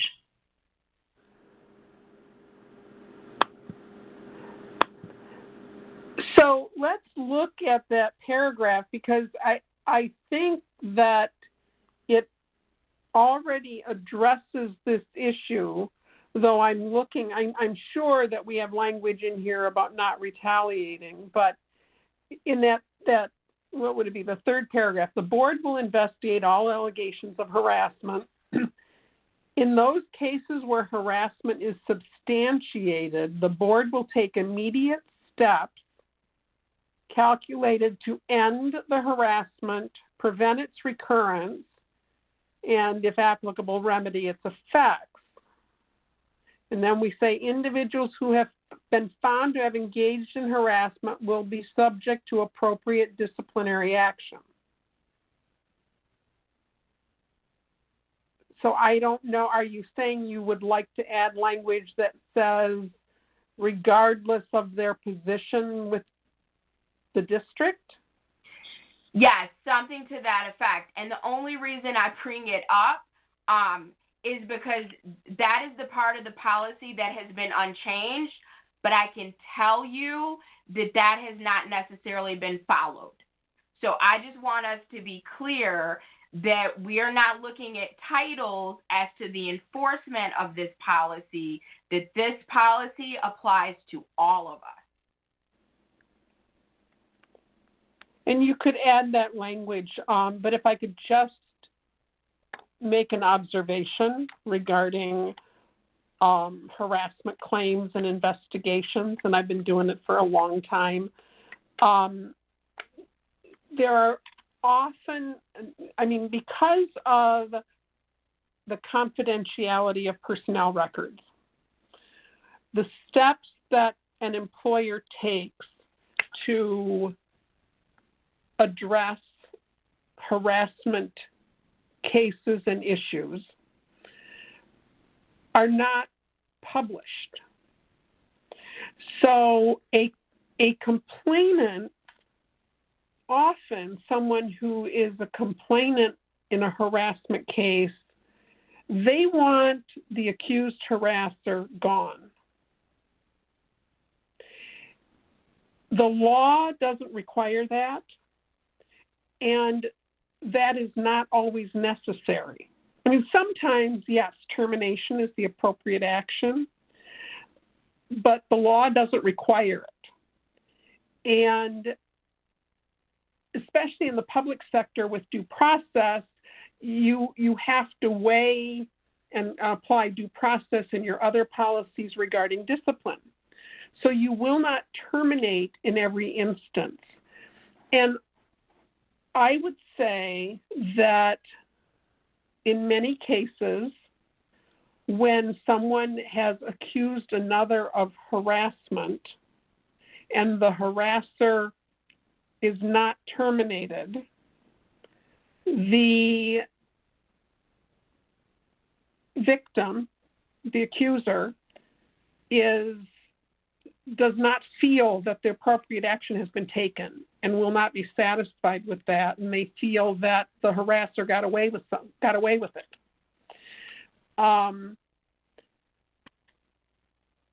And that's why when you mentioned retaliation, that's an important element of this, is that anyone coming forward with a complaint of discrimination or harassment is protected from retaliation and encouraged to come forward if in fact there is retaliation.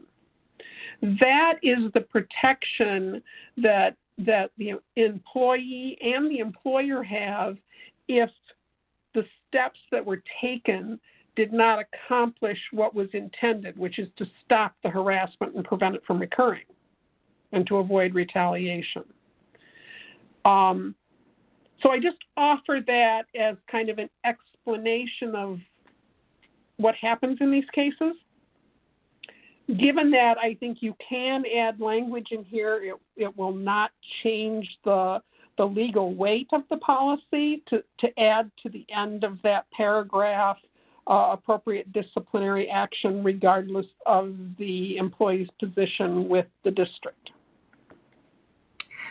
May I interject, Board Member Levy? Thank you.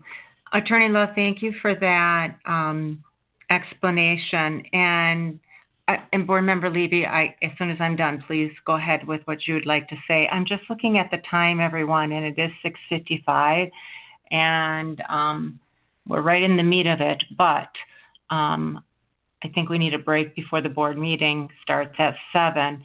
Having said that, Board Member Levy, do you want to go ahead with your question and or comment? And if it's okay with the committee and everyone else, then we will go ahead and adjourn before the meeting so we can have a quick break. Yes. Attorney Love, I completely agree with everything you said, and thank you for sharing it for people who are watching. But because of our recent past, I just feel personally passionate that I want to make staff, I want to be very clear that we are not respecters of titles in incidents where harassment is occurring. So I would, if everyone's all right with that, I would love for us to start with this policy at that point next time, if that's all right with the committee and participants. And our next meeting will be on, I guess I'm not giving you guys time to respond. Is everybody all right with that? I just have a question. Are we good with that paragraph then, or are we gonna start over again? I think we wouldn't really have to start over. If it's already 6:56, we could take 4 minutes and put different language in. There wouldn't be any break time, or what do you guys want to do?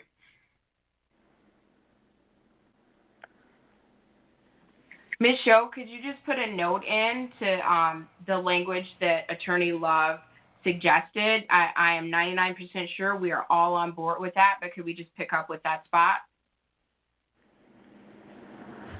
Sure. Okay, thank you. Okay.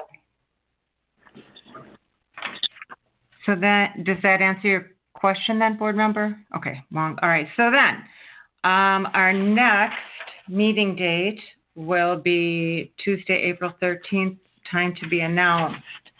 And we're now at adjournment. Do I have a motion for adjournment? So moved. So moved. Second. Second? Okay, great. We have a motion and a second for adjournment. All in favor, please say aye. Aye. Aye. Aye. All right.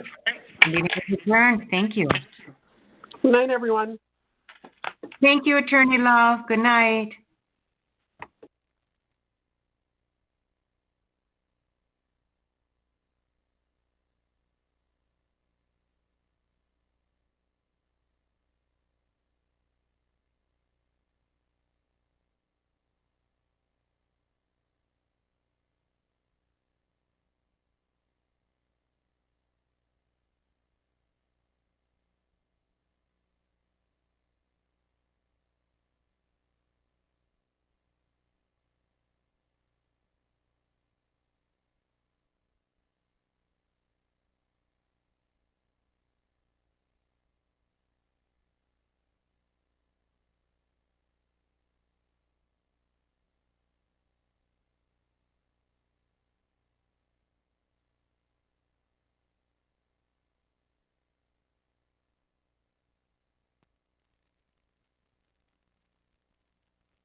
Okay, good evening. The time is now 7:03, and I believe we are ready to call our meeting to order.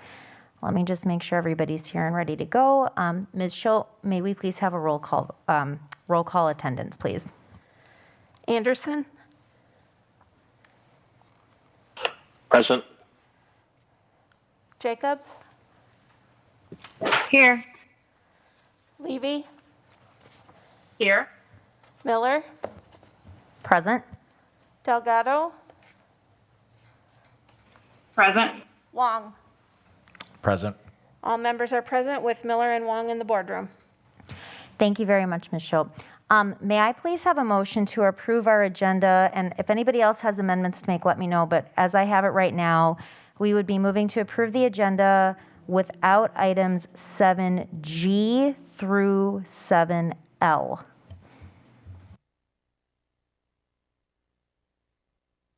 That is correct from the policy and Madam President. Thank you. Would somebody like to make a motion? So moved. Second. Second. Thank you. We have a motion and a second. Is there any additional discussion? Hearing none, all in favor, please say aye. Aye. Aye. Aye. Are there any opposed? Okay, the motion passes unanimously to approve our agenda with those changes. At this time, I would like to invite Dr. Kieser to lead us in our Pledge of Allegiance. I pledge allegiance to the flag of the United States of America Of and America. to the republic for which it stands, one nation, under God, indivisible, with liberty and justice for all. Thank you very much, Dr. Kieser. At this time, we are moving on to announcements. And it looks like Board Member Delgado, would it be possible for you to read our announcements this evening?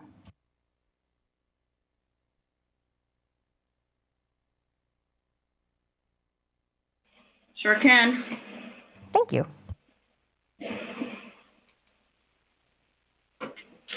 Okay, so the announcements for Tuesday, March 23rd, 2021. The district hosted an online fun and engaging competition to name our food trucks. There were 2 rounds of voting and dozens of submissions. The 2 winning entries are the lunchbox submitted by Anaí Arroyo, an 8th grade student at the Aldrich Intermediate School, and Cuisine submitted by Lauren Jones, a sophomore at the Beloit Memorial High School. Last Wednesday, the school district of Beloit Memorial High School and Fort NGL hosted a community session to develop a profile of a graduate. 50 people from Fort NGL, our business partners, community and city leaders, volunteers, higher education representatives, nonprofit organizations, teachers, administrators, families, students, and board representatives came together to create a North Star vision and goal for all graduates of our district.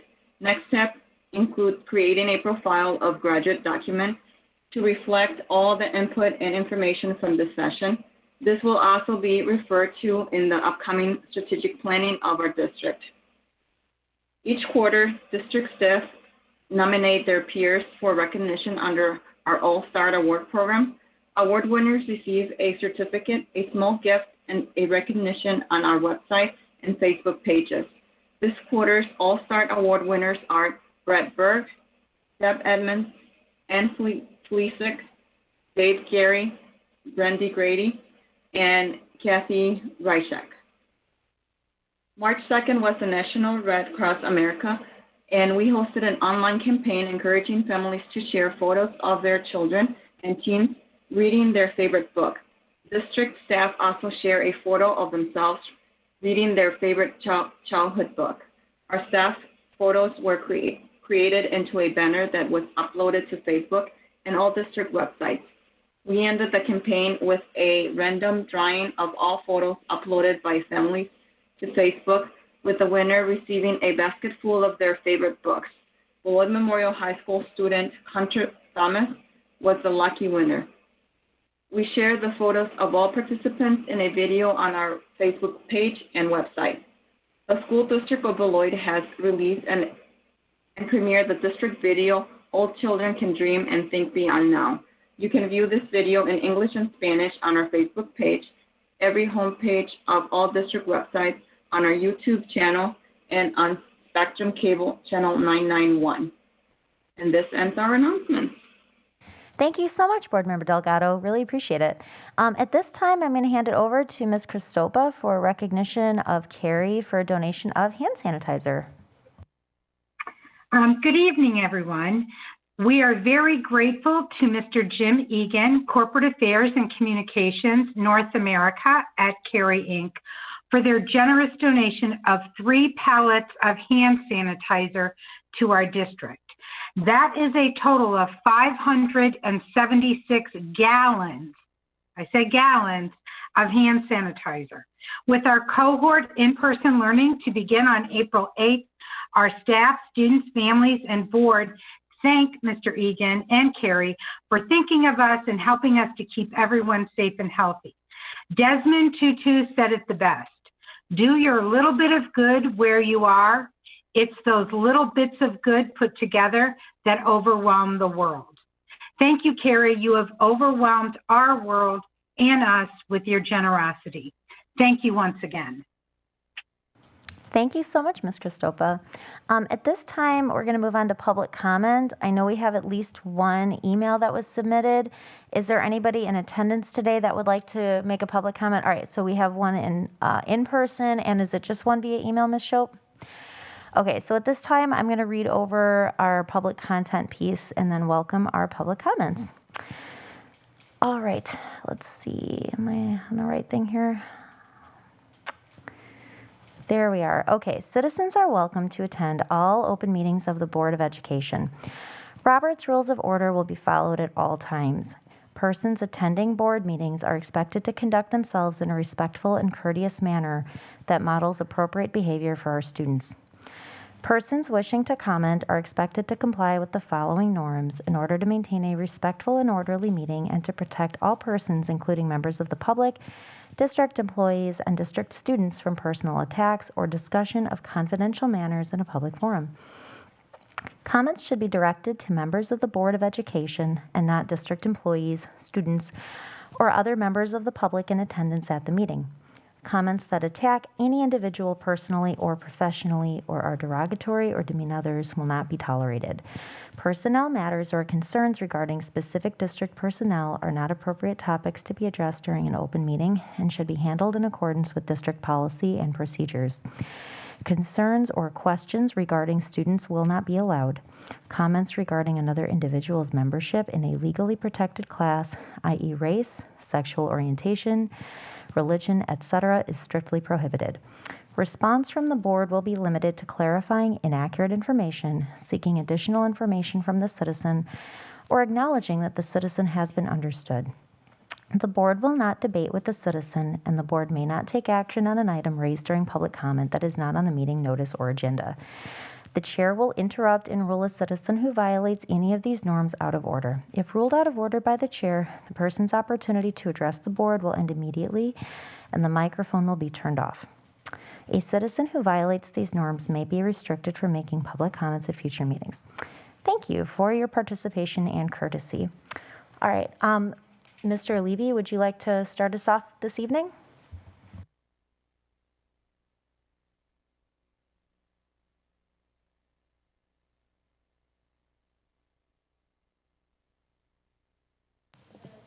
Is that on? Okay. Sean Levy, 2074 Cobblestone Court, Beloit.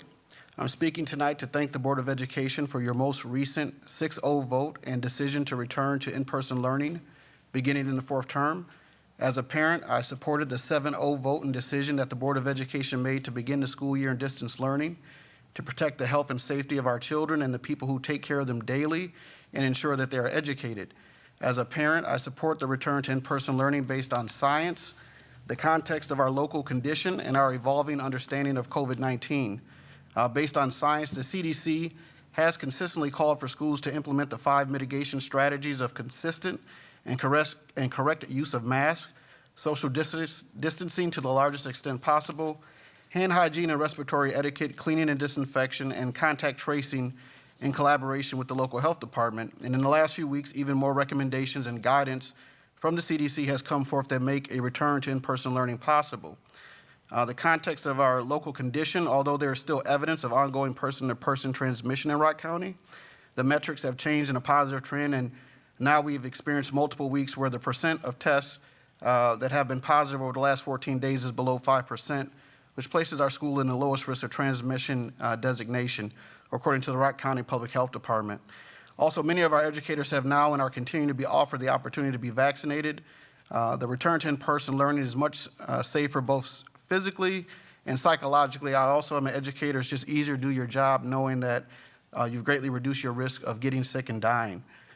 We all live in Wisconsin, and the posted speed limit on I-43 and I-90 may be 70 miles per hour, but when there's a fresh snow on the ground, we all know that we must drive at a speed that is safe for the road conditions that we are experiencing if we intend to arrive at our destination safely. The whole world is experiencing this global pandemic, and I am pleased that we are not a vehicle that is stuck on the side of the road or in the median. While our return to in-person learning, with our return to in-person learning, there are many firsts that the school district will experience once you open. In an attempt to safely provide this essential service under these challenging conditions, it's important that the school district learn how to educate and drive safely in this snowstorm that is COVID-19 as we make our way through it.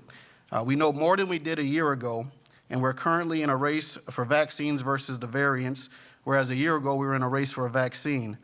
As our district is in the process of implementing its plan to return to in-person learning, I ask that this Board of Education stay focused and provide consistency and stability to our students, parents, administration, teachers, and staff as we establish what our plan is, the plan that the School District of Beloit will use for learning during the remainder or the beginning of the 4th term, summer school, and the 21-22 school year. Thank you. Thank you very much. Ms. Schulp, do you have our next comment? Thank you.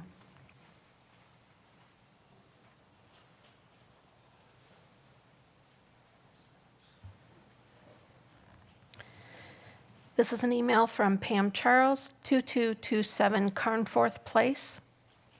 Members of the board and Dr. Kieser, as you likely know, the CDC has updated its recommendations on school reopening plans, reflecting the guidance of other national experts as well as the current practice of many districts in Wisconsin and across the country. No longer is 6-foot distancing required. A 3-foot distance of masked students is sufficient, according to the latest science and guidance. Plexiglass dividers on desks or tables are not recommended. Many parents believe that the hybrid model, 2-day school week, that the board approved will be even more difficult for families and disruptive for students than the situation that we have now. The updated CDC guidelines allow for more students to be in the classrooms, halls, and buses while still safely distancing. With the new guidance, we can probably have 4 or 5 day school weeks like other local districts are now providing their students. There's plenty of time between now and April 8th to adjust our district's reopening plan according to these new CDC guidelines. It will require more planning, more communication, and an additional meeting, but there is nothing more important than this board or our superintendent has to do than to provide the most effective learning environment for Beloit students. This community should not have to hope for new board members to be elected in order to have full-time, in-person schools. We should be able to count on each one of you currently serving to provide the most that you can for our kids immediately. No amount of marketing, public relations, or communication can successfully promote a closed school district, especially when others are open 4 and 5 days per week. We have struggled with student achievement issues and watched our district decline in ratings and enrollment for many years now. The most effective advertisement is results. Give Beloit students what other neighboring districts are giving their students. Open our schools according to the latest science and guidelines. Provide what Beloit children need to be properly educated, and let our parents and students stop having to beg this board and our superintendent to open schools. the most important step you can take to keep Beloit students in our schools next fall is to fully open this spring. Pamela Charles. Thank you so much. Are there any other public comments at this time? All right, thank you very much. All right, so next item is item 4A, which is the Superintendent's Board Report. So I will turn it over to Dr. Kieser. Thank you and good evening.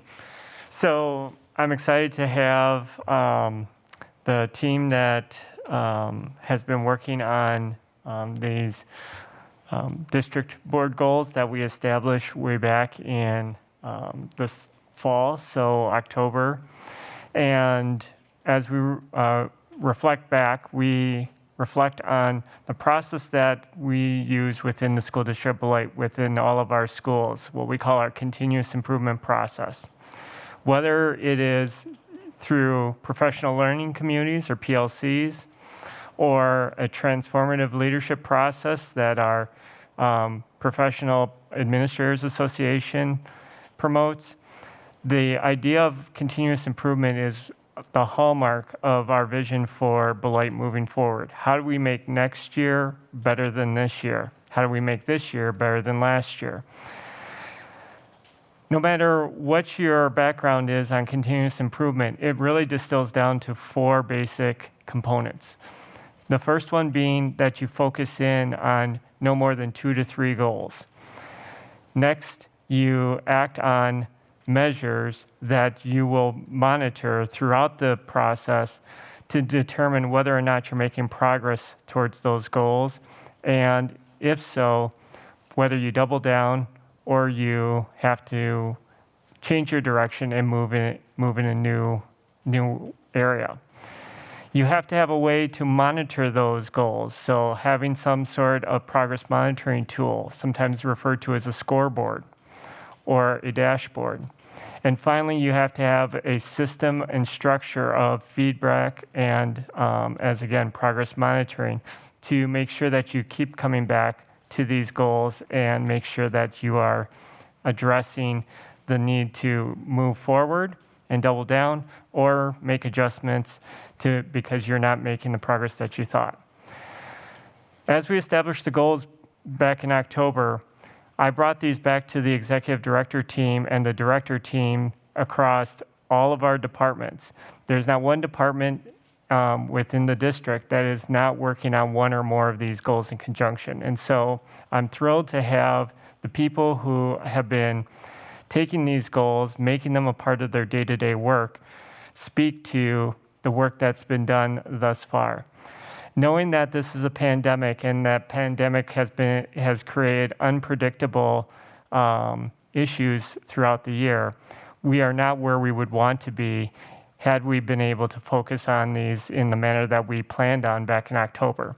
But we have made progress, and many of these goals, as we stated back in October, are goals that are going to extend well beyond this year. In fact, these are part of our goals that we would expect to see as part of our strategic plan moving forward.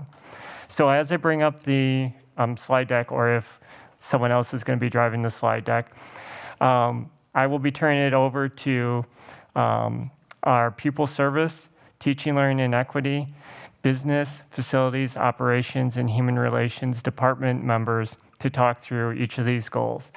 And we will start with goal number 1, which is speaking towards as I bring it up, focus on academic and social emotional learning needs of a child during the time of this pandemic. So with that, I will turn it over to our team. Before we get started, how would you like questions? Thank you. Yes. We will do questions at the end once we get done with the slide deck. We have about 11 slides. Perfect. So board members, if you want to put questions in the chat box as we go, that's fine. And I'll start to address them as soon as the full slide deck has been completed. Thank you. Thank you. Thank you. Good evening. This is Teresa Morita. I can begin with goal 1, and then I don't really want to read every word to you on the slide of each slide. So some of those things we'll pick and choose, maybe that we can lean into a little bit. And then if there's questions and it was something that we didn't spend time on, we can certainly do that in our question and answers or for clarification during that time as well. So this first goal is around social emotional learning needs during the pandemic and are also academic needs. And so this one involves being responsive to the ever-changing world of the pandemic, which we all are a part of, right? And so there has been some movement in this in regards to understanding reflection and analysis and where we are, and then where we want to go. So if you go to the next slide, Dr. Keyser, we can look at analysis and reflection. And so when Dr. Keyser just went through those 4 steps, another way to put into context what he talked about is that plan, do, study, act cycle. And so part of that is analyzing and reflecting, right, and doing a root cause analysis. So some of the areas that I wanted to point out is that we've had consistent engagement during our terms 1 through 3. And another piece is working towards meeting those individual needs with the opportunity of bringing in small groups during term 3. And then there's some areas of growth that we're recognizing.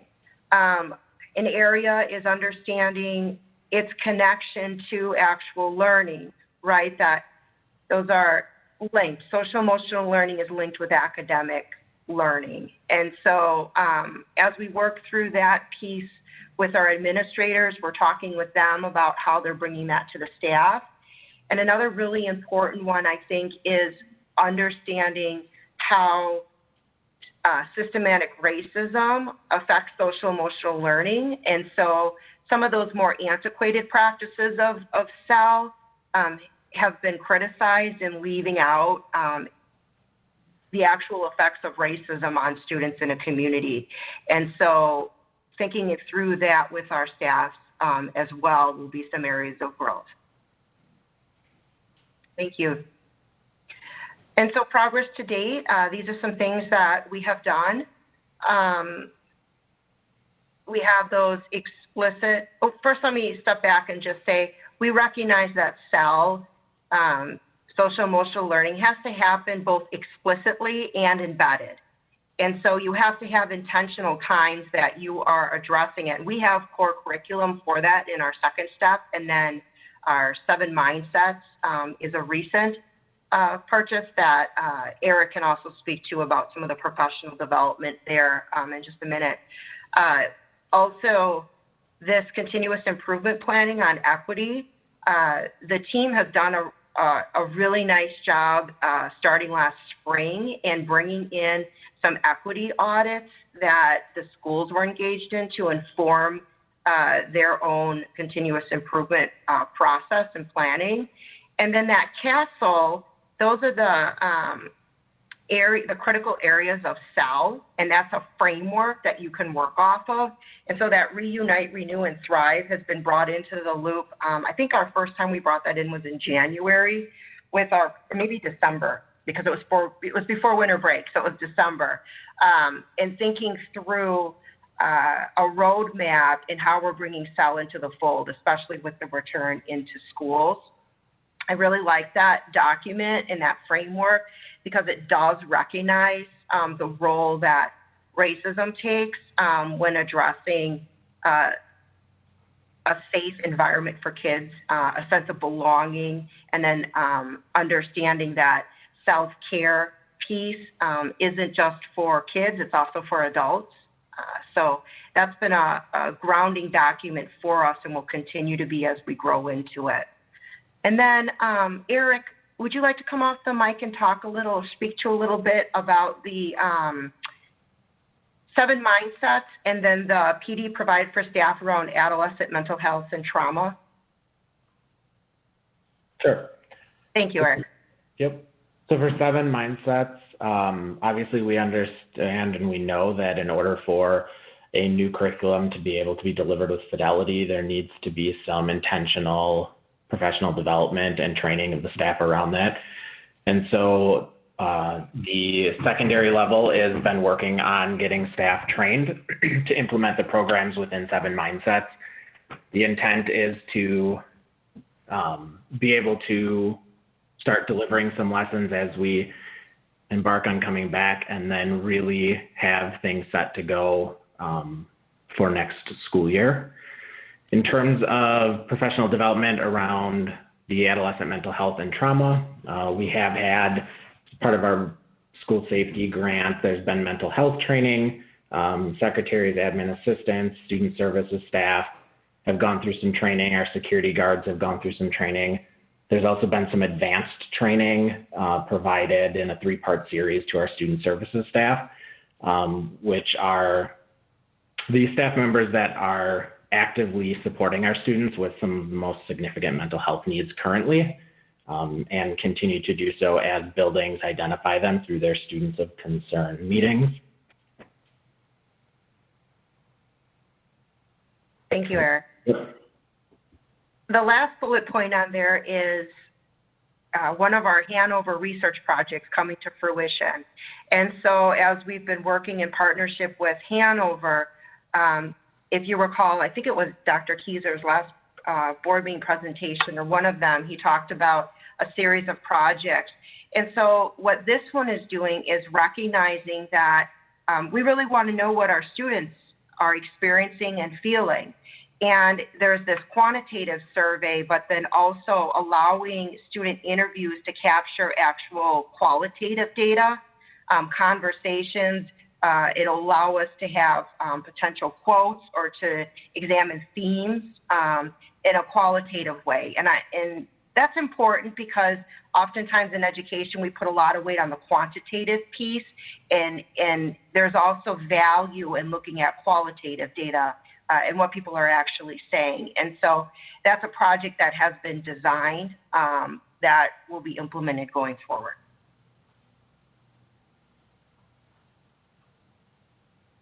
Okay, our second goal is addressing literacy. And Tony, would you like to come off of the mic and talk a little bit? And then Rosa Maria, I'll have you also follow up around some of the professional development. Absolutely. Good evening, board members. Thanks for having us. As we started out the school year, we had focused on, in the distance learning framework, really addressing key areas in terms of making sure that we're able to serve the needs of kids in such extraordinary times. And as and Ms. Moratek alluded to this earlier, as we ended last school year, we started building out our continuous improvement process and really allowing buildings, encouraging buildings, working with buildings to collaborate around a continuous improvement process that really focused on their specific school climate and needs, and really gave them the opportunity to, as building leadership teams, as continuous improvement teams, to really analyze their data and look at their systems and their structures and develop strategic plans focused on SMART goals that were very clearly connected, had equity connections as a means of addressing the disparities that we're seeing in achievement for marginalized groups of students.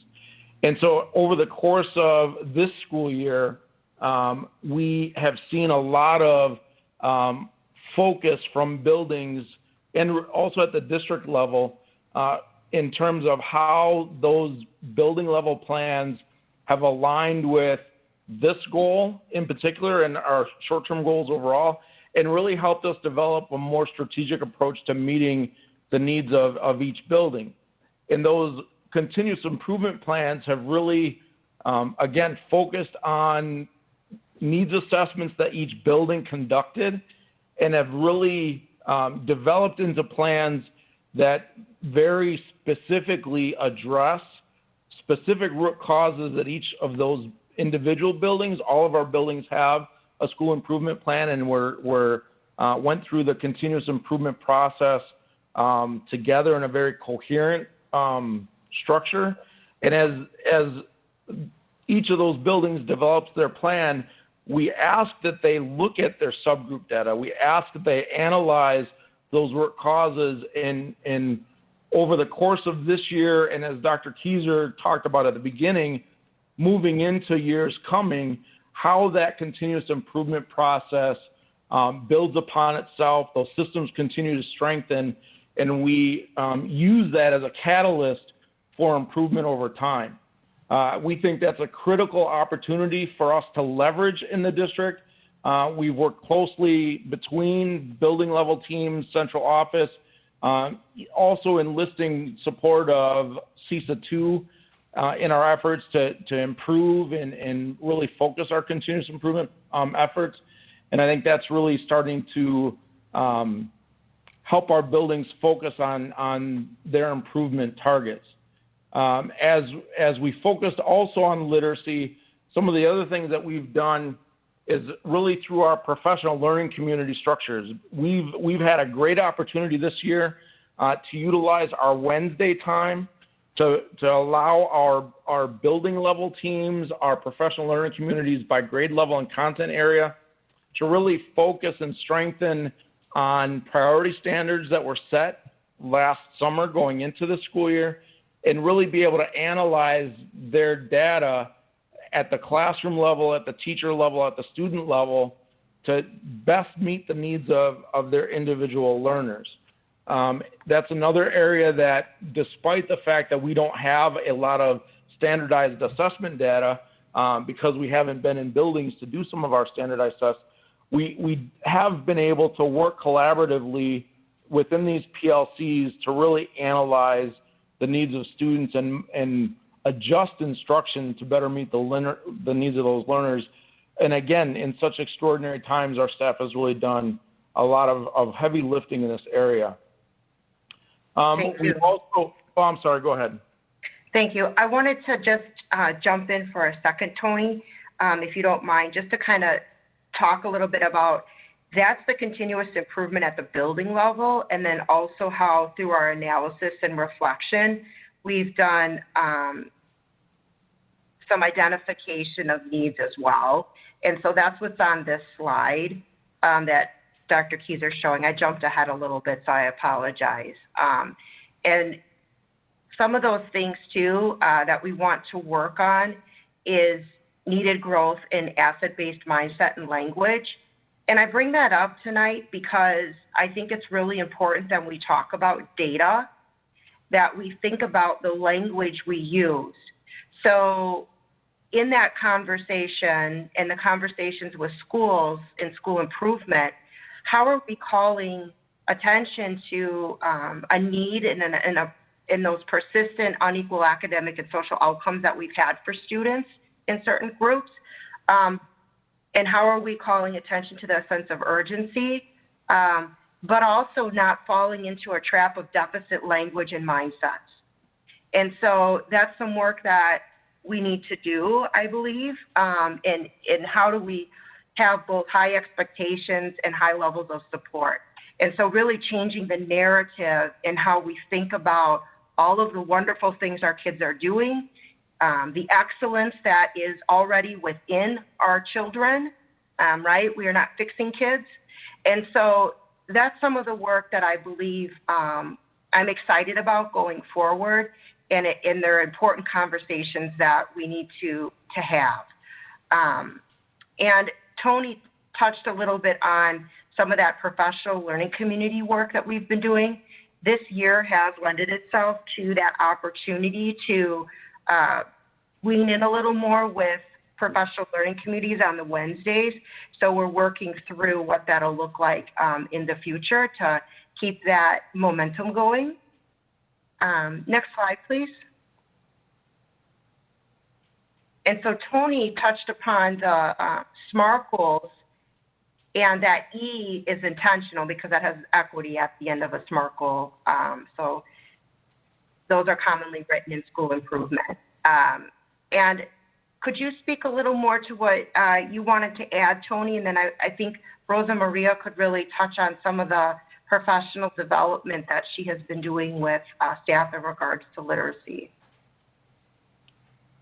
The last thing I'll add before we turn it over to Rosa Maria is just the intentionality this year through priority standards and really being able to focus on, in such an extraordinary context, an extraordinarily challenging context, how we can leverage the high impact strategies as best we can to really meet the needs of students across the board. That really has been a huge focus of our continuous improvement processes, our professional learning communities, and all of our work in any of the teams that we've been a part of this year. And so I think that's been a huge focus. And Rosa Maria can talk about additional professional development structures that we've used to meet some of those goals. Thank you, Tony.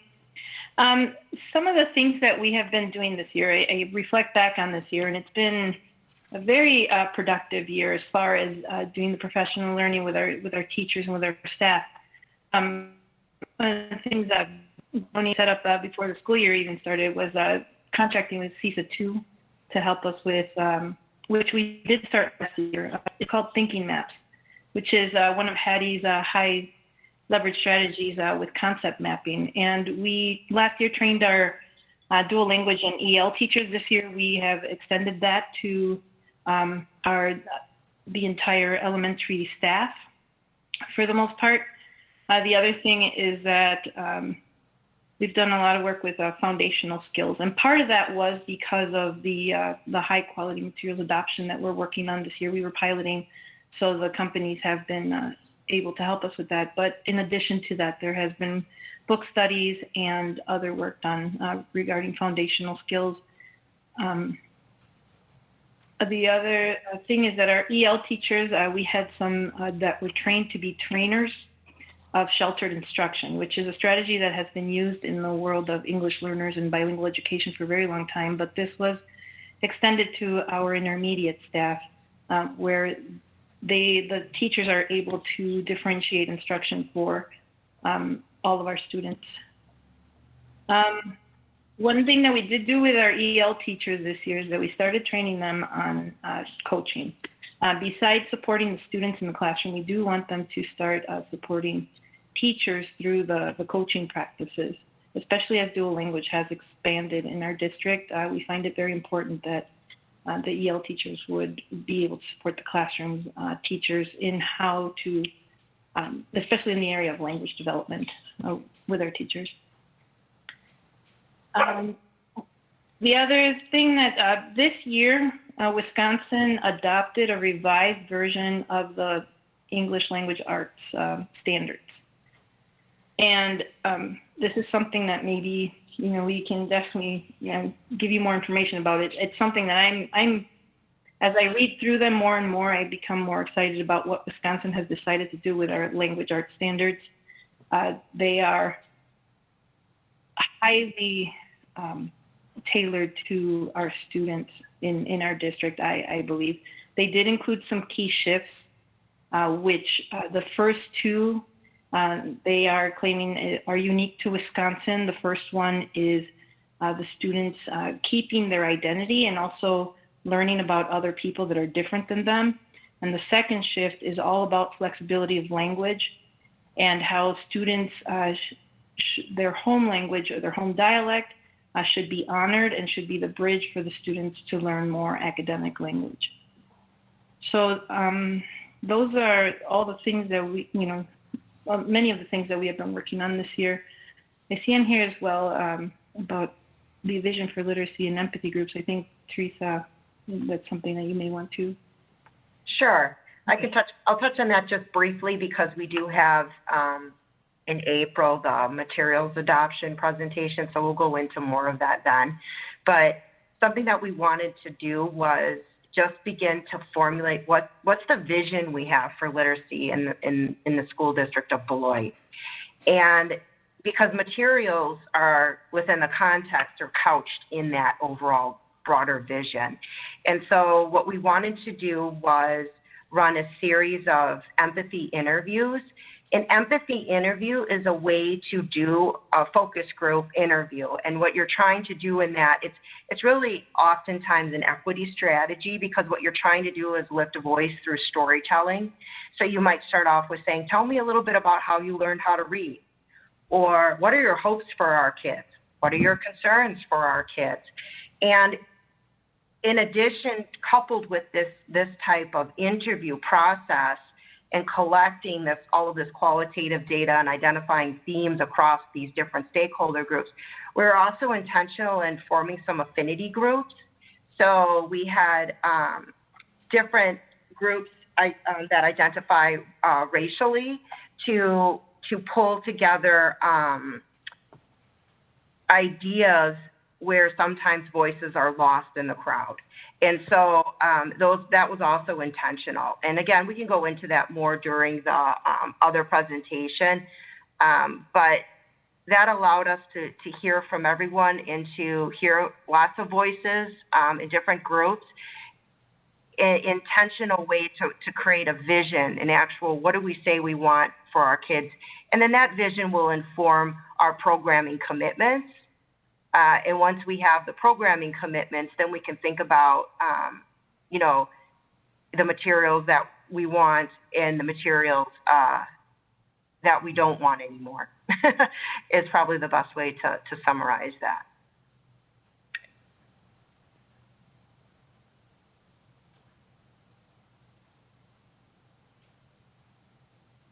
All right. Good evening, everyone. Goal 3 falls under the work that Human Resources has been working on, and it's really about increasing staff retention across all categories with specific emphasis on staff of color, and fostering a work environment that is inclusive and equitable.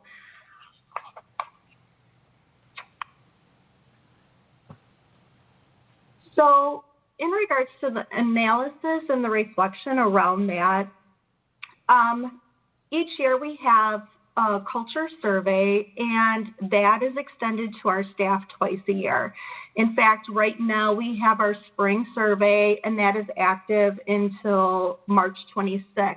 So staff are providing us feedback, and then of course we always have a board presentation on the feedback that we get.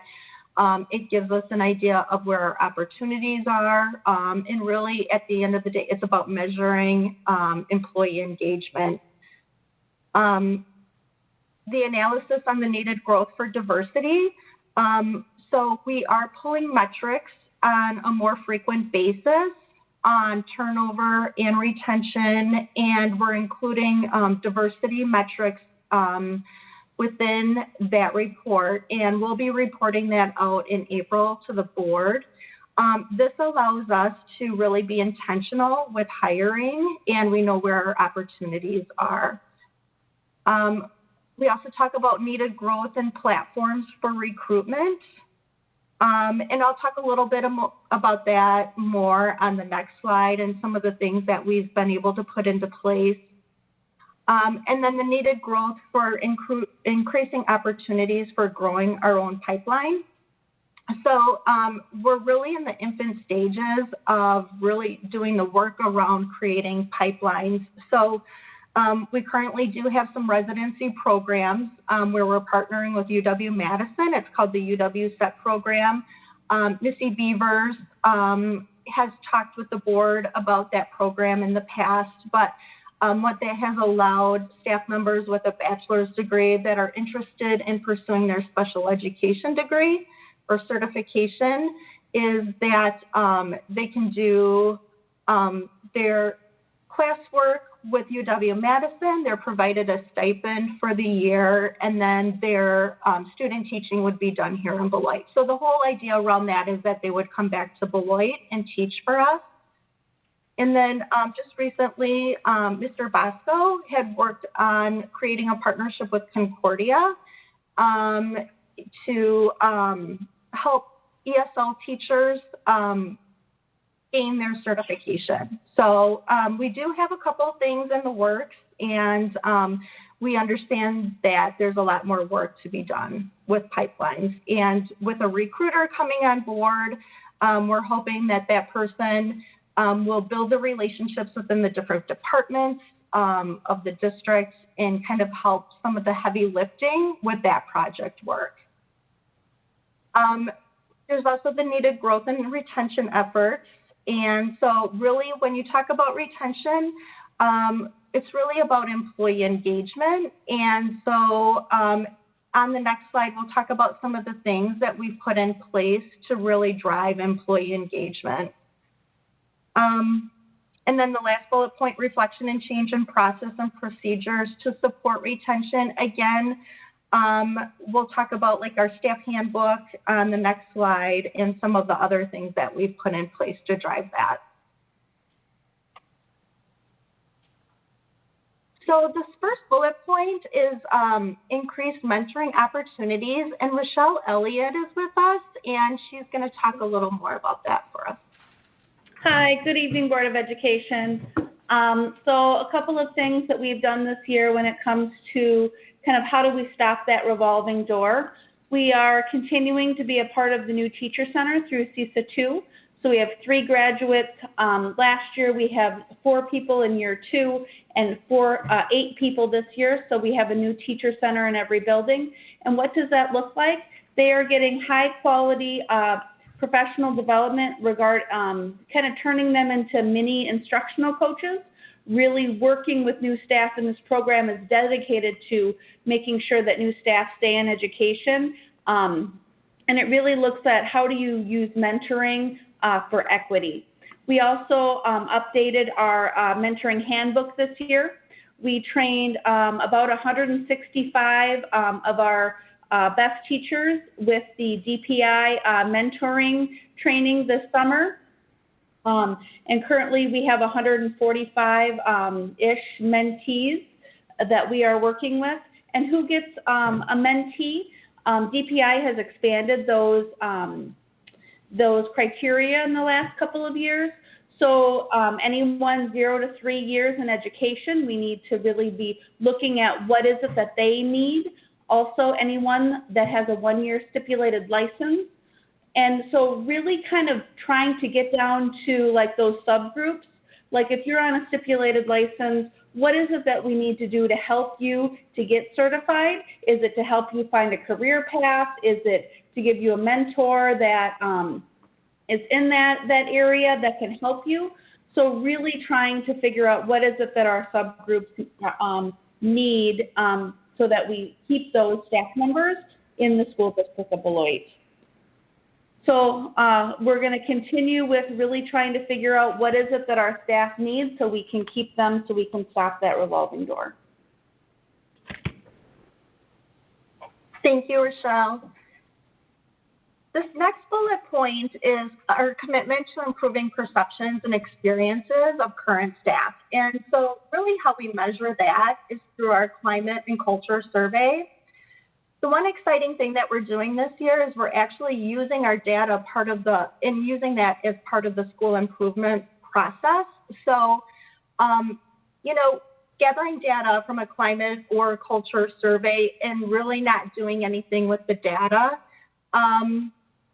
it doesn't give our employees a voice in the process. So by marrying some of the data with that continuous improvement planning, gives people that voice and drives that employee engagement. In the policy and personnel meeting earlier tonight, I talked about the creation of our staff handbook work group. And historically, the handbook was created by HR in conjunction with union representation for those employee groups at that time. And so what we did is we grew that employee representation to represent different employee groups across the district, across our staff. And so we solicited representation by sending out an email to the entire district. We were looking for diversity for the employee representatives that were sitting in on that group. And really they're acting as an ambassador for their colleagues. So soliciting feedback from them and then bringing it back to the staff handbook work group so we can use their suggestions, feedback on the content that they would like to see in the handbook. And then we had a kickoff meeting about a month ago, talked about really kind of the format in the forum of this process. And then we currently are meeting with the different employee groups right now. We're hoping to have a solid working draft next week. That solid working draft will then go back out to the employee groups so they have an opportunity to provide feedback on the formatting, the content, and then ultimately vetted through legal and Dr. Keyser for approval. So once again, giving employees a voice to the process, also fostering inclusivity and equity, and not only that, but breaking down barriers in the workplace and providing that understanding of like why we do maybe what we do. The ACRES project, that is just a recent partnership with UW-Madison.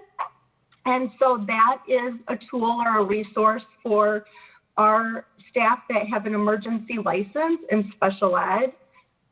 This allows a teacher to pose questions or interact with peers or UW-Madison faculty to receive professional development that's tailored for their needs and the content that they're teaching.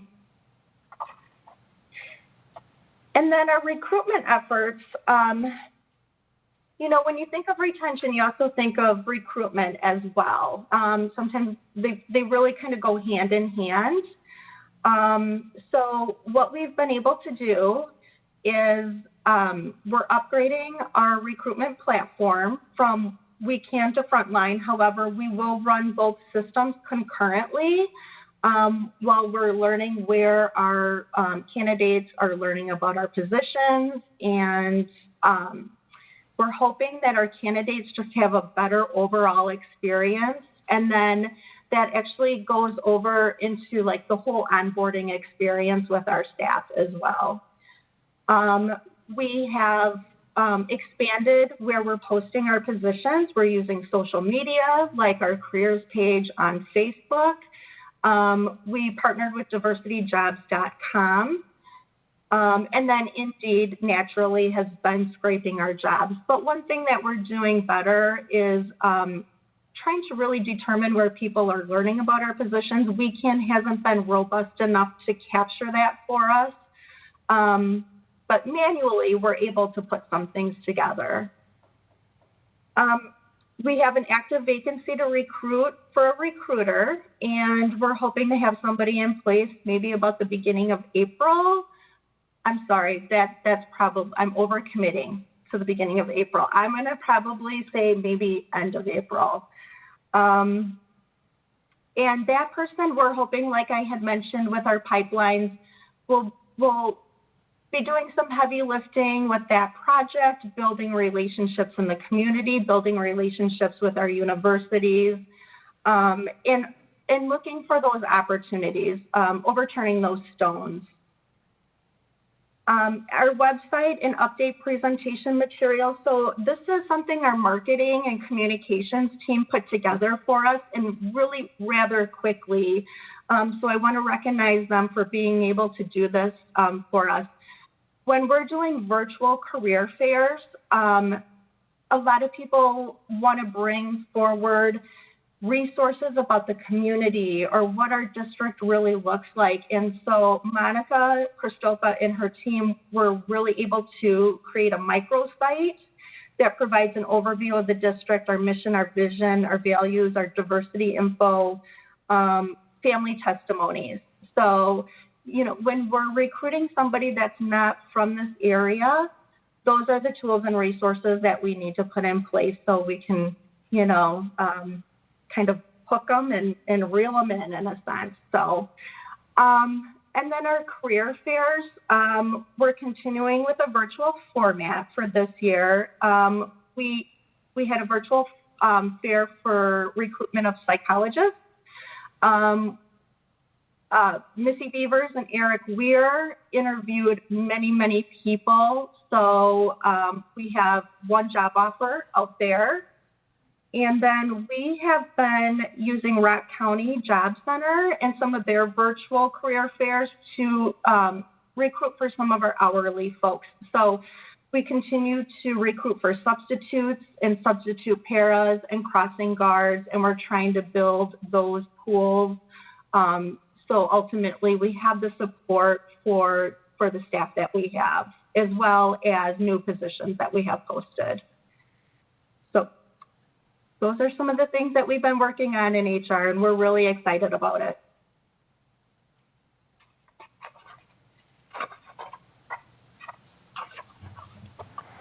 So I want to take an opportunity to thank the team for going through and providing just an update of where we are in many of the each of the three goals, and to use a visual when you think about the work that continuous improvement is all about. It's kind of like when you're planting a seed. You spend a lot of time just not seeing a whole lot of stuff happening, and then you start to see the little sprout, and then it seems like overnight things take off. Where we are in our process, we know that this is not a quick fix. Nothing in education is, but it is about putting systems and structures in place, and hopefully you have seen through the conversations tonight how each of the departments have to rely on each other's work and their expertise, both for their expertise, but for their interdependency to get our system in our schools and our district to move forward. So with that, I'll open it up for the team to answer any questions the board has. Thank you very much, Dr. Keister. It looks like we're going to start with Board Member Levy, and if other board members would like to go next, go ahead and put a chat in the box. I will go through and give everybody an opportunity to ask questions. Thank you very much for that. Board Member Levy, would you get us started, please? Sure. Thank you, Dr. Keister, to your team for putting this presentation together. I am very excited to hear updates on our short-term goals. With respect to the work that has been done with anti-racism and equity training, how do you envision the professional development translating into student experience?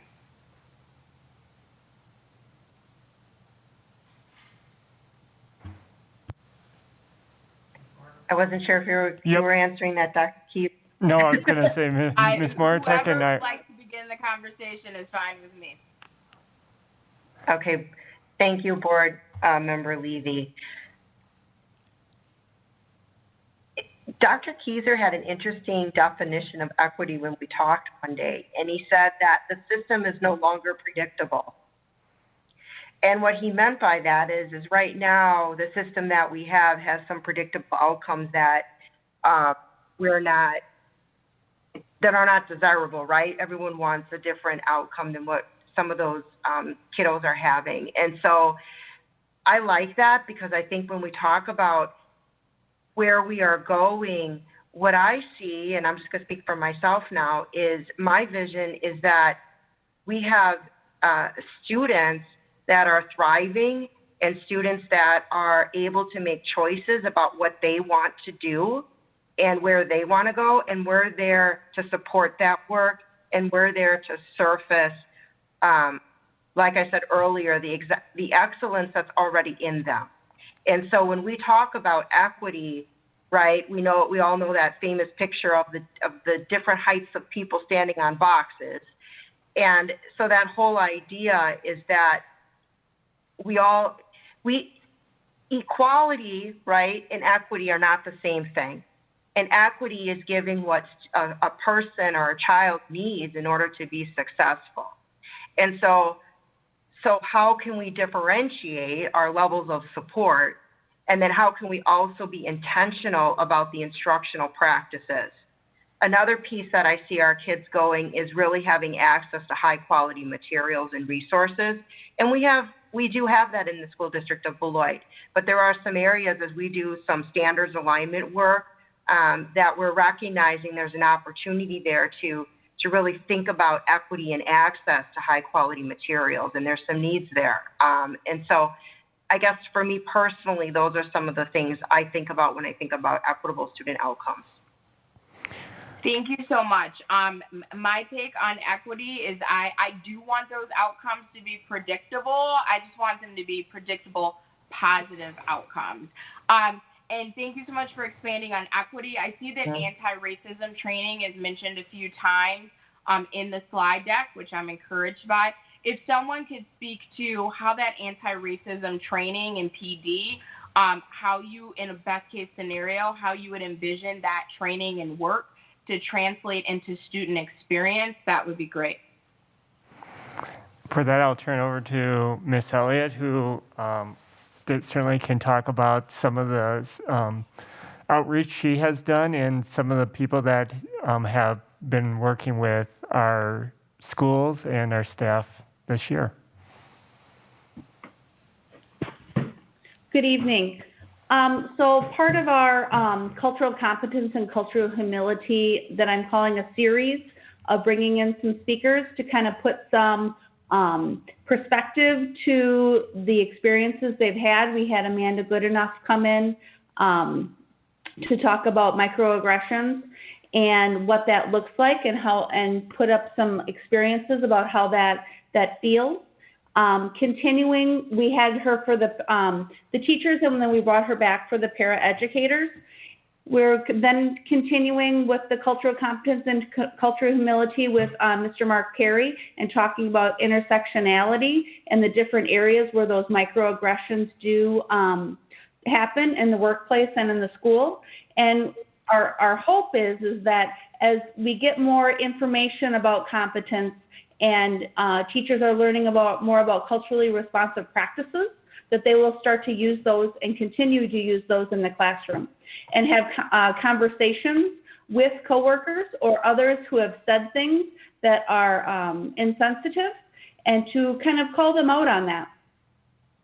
As we continue through this, we've had buildings who have made it into their continuous improvement plans to work on cultural responsive practices, and the work that they are doing in buildings are really great.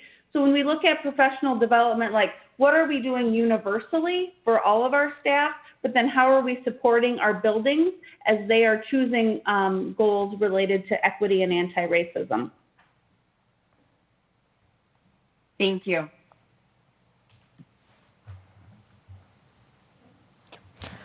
All right, thank you very much, Board Member Levy. Board Member Delgado? I just want to say thank you so much for this presentation. It really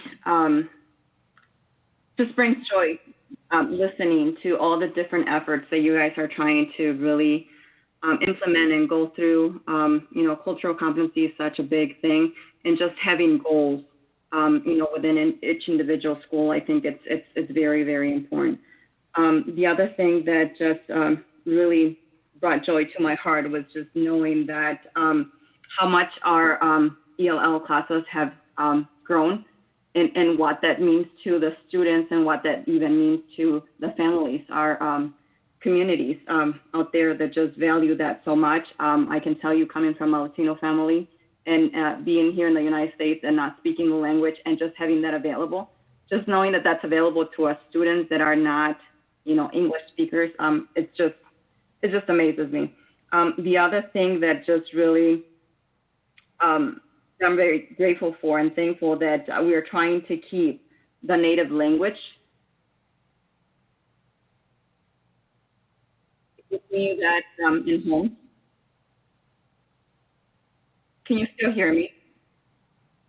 You were breaking up there just a little bit, but you're back now. Yeah, I think I'm losing internet connection for some reason. We can hear you fine if you want to try to continue. Okay. The other thing was about retention, just retention on staff in general, but mostly.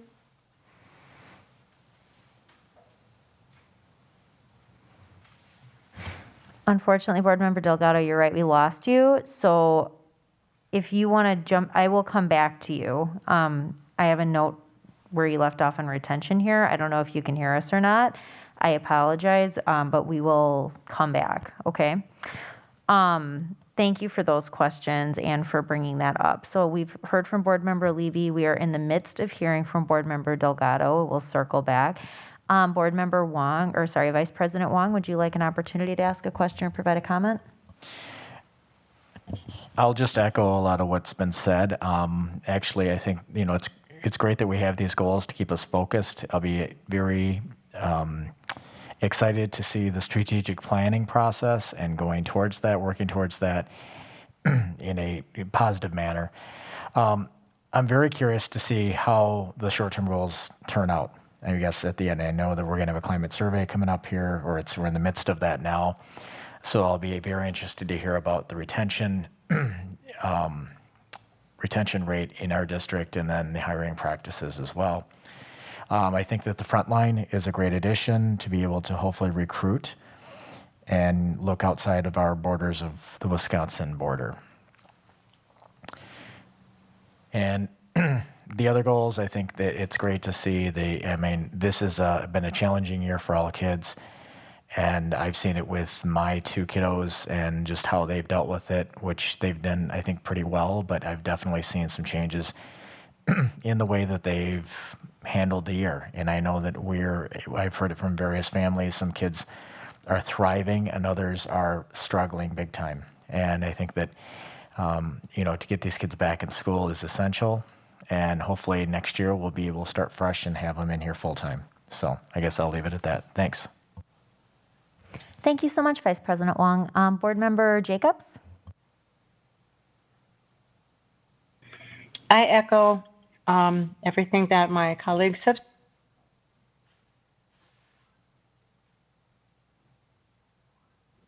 Sorry, I muted myself. You're fine. Did you hear my part? We heard that you echo everything your colleagues said. Yes. And I also want to thank each staff member for such thorough reporting.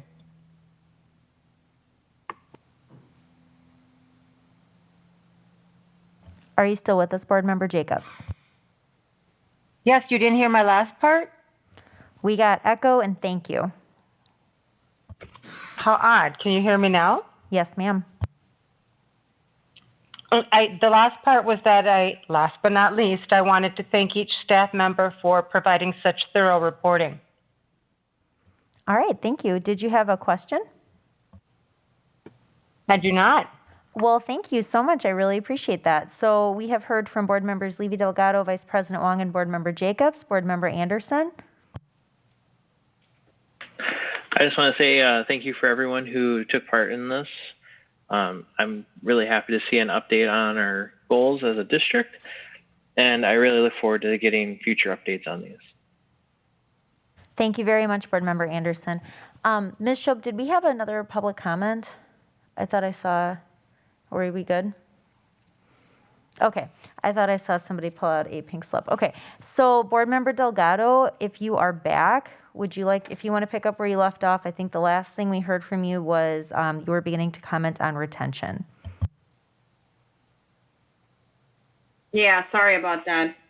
You're fine. Yeah, just that I'm really glad that, that work group handbook, it's being done to provide some guidance for our current staff that need to either further their education and to get that actual teaching license.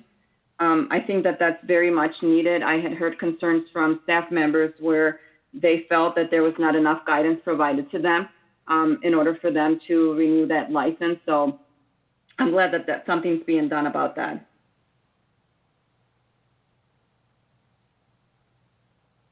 Thank you so much, Board Member Delgado, and I'm glad we were able to finish up your comments there. Okay, if nobody has anything else, I did actually have a couple of questions and comments. I do want to thank so much Dr. Kieser and your team for putting this together. It was a fabulous update. I enjoyed reading through it, and I was, I don't know what this says about my personal life, but I was really excited and anticipating hearing your presentation tonight, so thank you so much for that. Couple of thoughts. I was curious if you could provide some context for how we know when things are, I really appreciate the continuous improvement planning piece. And I'm curious if you could provide an example of how do we know when we're doing well when with regard, whether it's to foundational skills or anti-racism or any of the really great topics you touched on. Could you provide an example of kind of those benchmarks?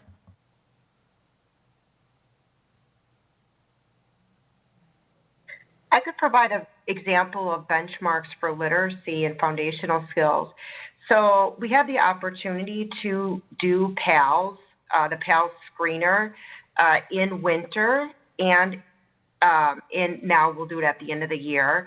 And we had decided to do the winter one because we were unable to do the fall one. And what's nice about the PALS screener is it allows you to, let's say there's like sub-tests, and kids take those different subsets, and you can really narrow down. And in that example, you're teaching for mastery. So I know my letter sounds or letter recognition, blending sounds, writing certain things. And so what's nice about PALS is it gives you that type of data to know the percentage of students that are passing the screeners. And then as a response to that, and when we think about school improvement, the purpose of all assessments is to analyze and adjust what we're doing. And so this screener is nice in the sense that it allows you to adjust your instructional groupings. So I might have some kids in my class that have, by this time in kindergarten, have mastered their letter names, and then I might have some kids that haven't yet. So those are the students then that I'm pulling to do small group explicit instruction. And so I was looking forward to doing the winter, and the staff was really great about accepting that challenge in this environment because it allows us then to go into that small group instruction. And then we'll have that again in spring. So that's a way that we can look at, okay, what's the percentage of students in fall? And we can look back, so it will be apples to oranges, but typically what's the number of kids that are passing the screener at these different points? And you can look back, sometimes what you'll find out, and I don't know in Beloit because we haven't done a year yet like this, but you'll have a percentage of kids that are passing the screener at the beginning of the year. Those expectations change, and then you may have more or less that are passing the screener at the end of the year. And what we want, right, is essentially we want more students passing the screener at the end of the year. We don't want kids coming in knowing what they needed to know and then a lack of rigor or a lack of adjustment or whatever it is that's happening, and then you have less kids passing a screener. And so that would be an example for early reading foundations. Thank you. No, that's awesome. And I'm just coming up with questions that I think community members or parents might have. It's not like a pop quiz or anything. I think your presentation was thorough and I really enjoyed it. Sorry if that was too much. No, that was, that just made my educator heart glow. That was beautiful. So coming off of that then, could you just if you can think of an example of maybe what is I liked in goal 2 how we talked about developing tier 3 for students. Could you just provide an example of kind of what does tier 3 look like, or what has it looked like with the restraints of the pandemic? Or how, I guess, you had provided, I know, for example, I know you talked about bringing in small groups of students, bringing, for the in-person, for students who are targeted as needing that intervention. Can you just provide maybe just some more context so people know? It's just, we use a lot of teacher talk. I know Vice President Wong usually brings that up. So I just want to make this, just so the community or anybody who's listening really gets what that means. And I think we can talk with Mr. Weir as well as Ms. Martek and Ms. Rosemaria can all speak to some of the small group interventions. Yeah, so I can speak to small groups specific to our students with IEPs. So there's definitely been small group targeted skill time with them based upon their individual needs in their IEP that has been occurring, but we've also expanded to some of that tier 3 intervention, particularly though for those students that we say are on a referral pathway. So it's been a student that has been identified by their buildings, that have gone through levels of intervention, but may not be responding the way that people had hoped. And so a referral was made for special education services. And so we're doing some intensive tier 3 interventions to really target in on what deficit areas these students may have so that we can build a plan to best support them going forward. Thank you so much.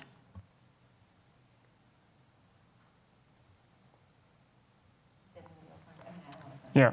No, if anyone else wants to jump in, otherwise we can be good. No, I really appreciate that. And I guess I just wanted to highlight too, and just, I don't know, I know we can't give high fives and physical distancing, so I just want to give out a high five. I really appreciated hearing the language around assets-based language for our students. And I just wanted to applaud Ms. Larson for really focusing on a great example of what I think reflects culturally sustaining pedagogy with just building on like native language and using that as an asset for our students. I mean, I think some of I'm looking forward to future presentations. I'm really looking forward to hearing more about culturally sustaining pedagogy, youth-adult partnerships, and assets-based assessment, because it really circles around a lot of what I've heard here tonight, and that's just what we know is best for our kids, and I just really wanted to applaud all of you for that, because I feel like I heard common threads of that in everybody's presentation. I thought that one specifically was a great example. So I guess I will stop because it is getting late, but I just have just really want to, again, thank you for the presentation, heard some great stuff, and looking forward to hearing more. And I just want to say once again, thanks to the team. Thank you for the questions. And to kind of close it out, when sometimes it's hard to describe all of the things that we're trying to accomplish, but it all gets encapsulated in a great story. And the best story that we can talk about of where we want to go in our vision is the video that we saw at our last board meeting. When we think about Beyond Now, we think about that 2-minute video clip, and that's what we're trying to build. Thank you so much. And thank you all for sharing your time with us this evening. At this time, we are on to topic item 5, which are the reports. I know Ms. Shope is going to read for us our student board member, Mr. Wong's report. And then I think at some point, our reports are getting uploaded onto board docs. So, or they're there already. I just didn't refresh my screen. I apologize. All right, go ahead, Ms. Shope. So this report was submitted by Kana Wong. Good evening. This past month, I've conducted another student survey. This month's survey gained 415 responses, which is slightly less than the surveys I've done in the past, but is still a decent sample size. As has been with the last 4 surveys, the freshman and junior classes are slightly overrepresented, but with the questions I asked, I wouldn't imagine the grade level had an overwhelming impact on the results shown. The results were also a lot more neutral than I would have anticipated, and because of that, there's only a couple of pieces of relevant information that I have to share. The first of these is that overall, students' attention for their online classes has decreased quite a bit from this fall and early winter. Approximately 16% of the students who responded claimed that they were fully awake and paying attention in class, while 56%, a little more than half of our respondents, claimed to be multitasking.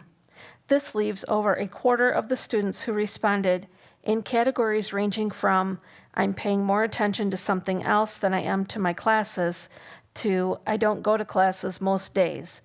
Keep in mind that there is likely quite a bit of non-response bias in the answers to these questions as well. Hopefully, students' return to school will help increase the engagement of some more of our kids. My next big survey question was asking about students understanding the 4th term plans. 20% of the students who responded claimed that they know what's going on. Luckily, a further 50% think that they know what the plan might look like, but that leaves 30% of our respondents who don't. Again, keep in mind that there is likely quite a bit of non-response bias. Finally, some students had mentioned credit recovery in the comments, questions, concerns form. While I didn't originally think to include anything about this topic in my survey, I do think that it's something that should be talked about if it isn't already. We know that there are many kids who've struggled a lot more than usual this year. Are there plans in place for students who have not come to school all year or have failed core classes? Secondly, with graduation only a couple of months away, is there a plan in place for the seniors who have not completed the graduation requirements? These are a couple of topics that students had brought up, and seeing as they'll have a pretty big impact on some of our students, I thought I'd bring them up tonight. That's all I've got for you this month. Just to reiterate the important point, the key takeaway from this month's report should be that many students have been checking out over this past year, now more than ever, and that they need to know what their options will be moving forward, both for credit recovery and graduation requirements. Thank you for listening. Kana Wong, Student Board Representative. Thank you so much. These are so informative and so important. We really appreciate you doing this for us, Mr. Wong. At this time, I want to jump over to reports. Ms. Jacobs, did you submit a report that I didn't pass along? Otherwise, I was remiss. I am ready to give a brief report, however. No, you're fine. Okay. If you'd like, you're or fine. I could just include it. Go ahead. No, I think I just was talking over you. I apologize. I was just saying, please go ahead. Okay. So on March 9th, we've been very busy with our Policy and Personnel Committee. We approved the employment recs to the full board for approval with the exception of the head football coach, with the understanding that the committee would look at comparable salaries from other districts' coaches. That was to be presented today. And under policies for first reading, we sent policy 723.41, school opening/reopening during a public health crisis, to the full board with revisions. We decided to postpone policy 522.6, employee anti-harassment, until the Cambria group could review and make recommendations. And policies 522.8, 523.2, 662.3, 672, and 672.1 were postponed until the next meeting due to time constraints. And then February 23rd,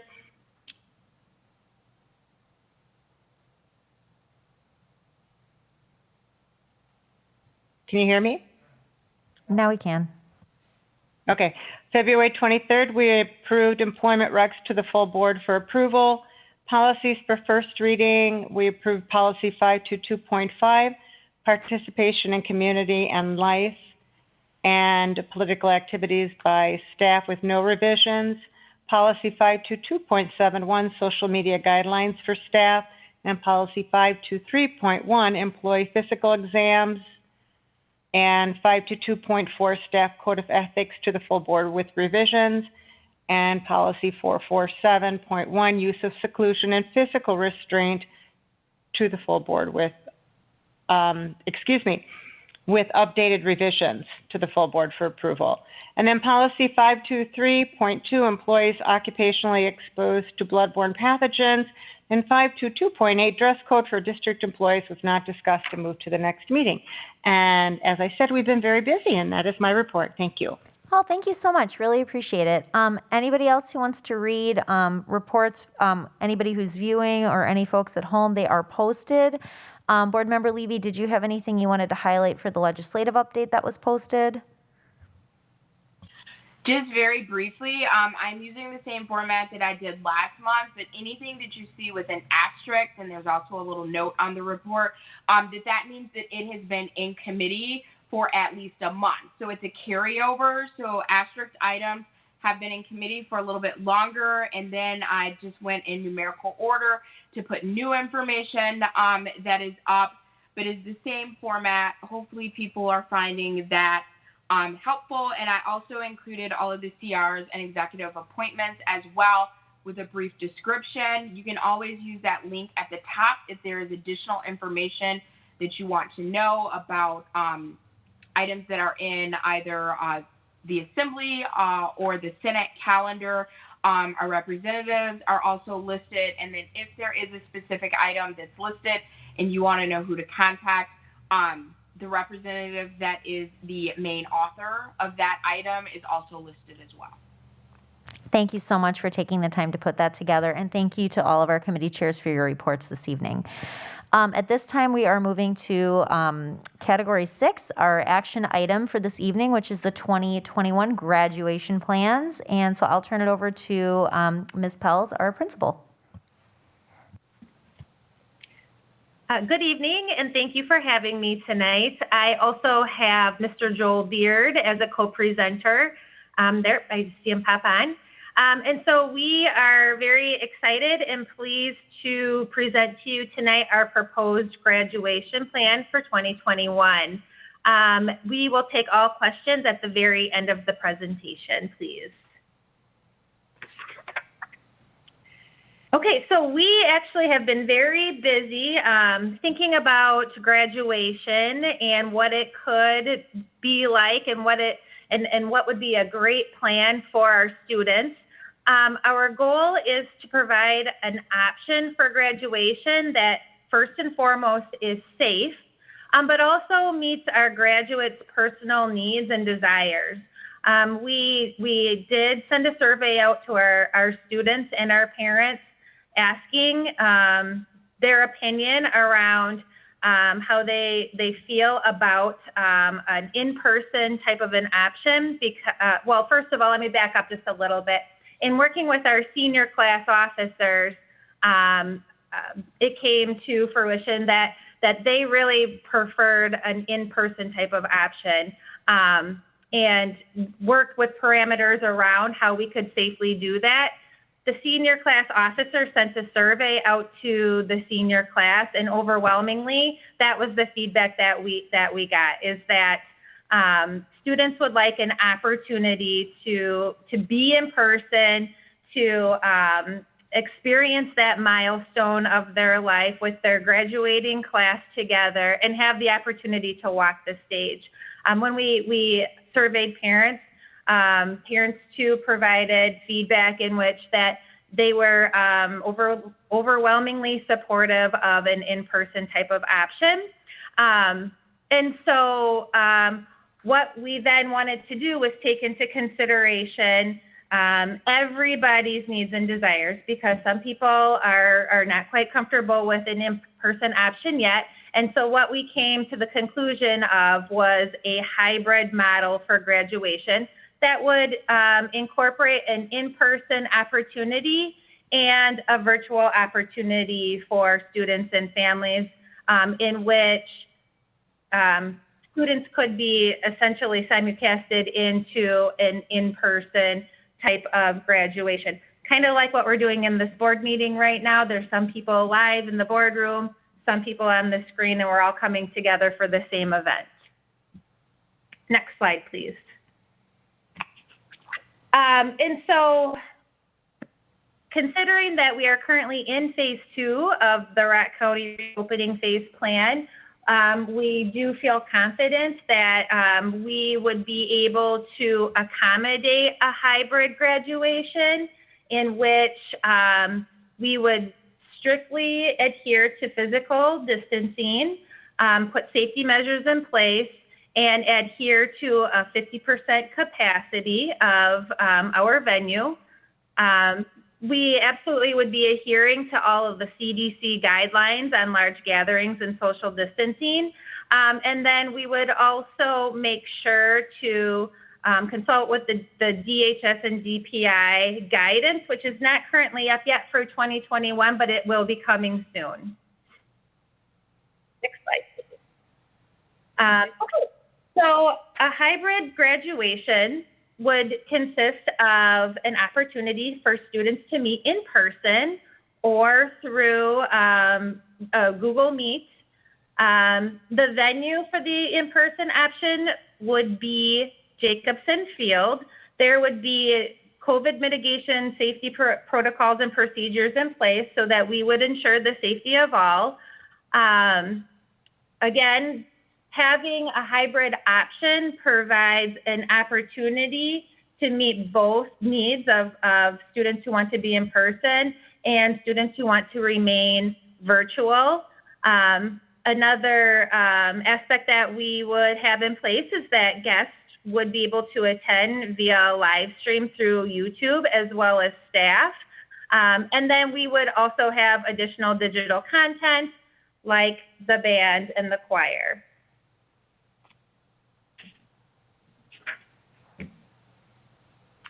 Okay, so the next series of slides goes through the safety protocols that we would make sure that are in place. And so I will kind of just summarize some of these so that I don't have to read all of them out, because you, I'm sure, are reading along with me. But in general, that we would limit the capacity to 50%. That's what the guidance is right now. So we would make sure we would be adhering to that. There would be no indoor opportunity for the gathering to take place. So typically, in graduation, if we by chance had poor weather, historically the graduation ceremony would move inside. We would not have that option. We would have a rain dates in place to make sure that we can make sure that it stays outside. We would maintain social distancing. Definitely have some limited movement around the stadium. So, you know, we wouldn't be offering concessions and things like that. We would make sure that the seating that is available in Jacobson Field is clearly marked so that people know and see where physical or social distancing, that 6 feet spacing is in between seats and the rows. And then we would also have visual markers around so that could help with the denoting of the social distancing. Next slide, please. Graduates would arrive at staggered chimes, and they would report directly to where our graduation practice would take place before, which is practice field across the street from Jacobson Field. Again, with the graduates, their seats are all socially distanced from one another. We would make sure that there's adequate time for the gates to open so that guests could also come in a staggered fashion, so that everybody isn't arriving at one time. And then each guest would be presented a ticket when they arrive, so that there's controlled numbers of people who come in as the people who are watching. All graduates would be required to complete the screener prior to arriving as well. And these are a lot of our normal safety protocols that we currently have in place.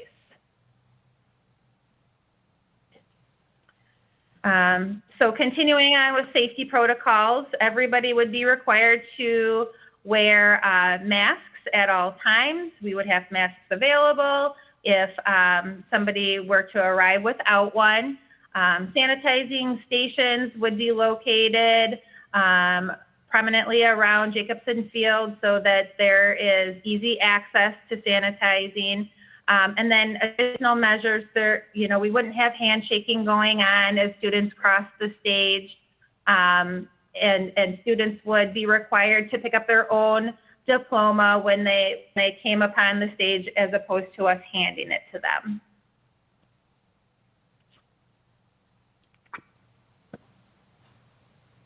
Okay, so supervision for our safety protocols, we're working with our security here in Ryan and our local law enforcement with our SRO with Terry Hanneman.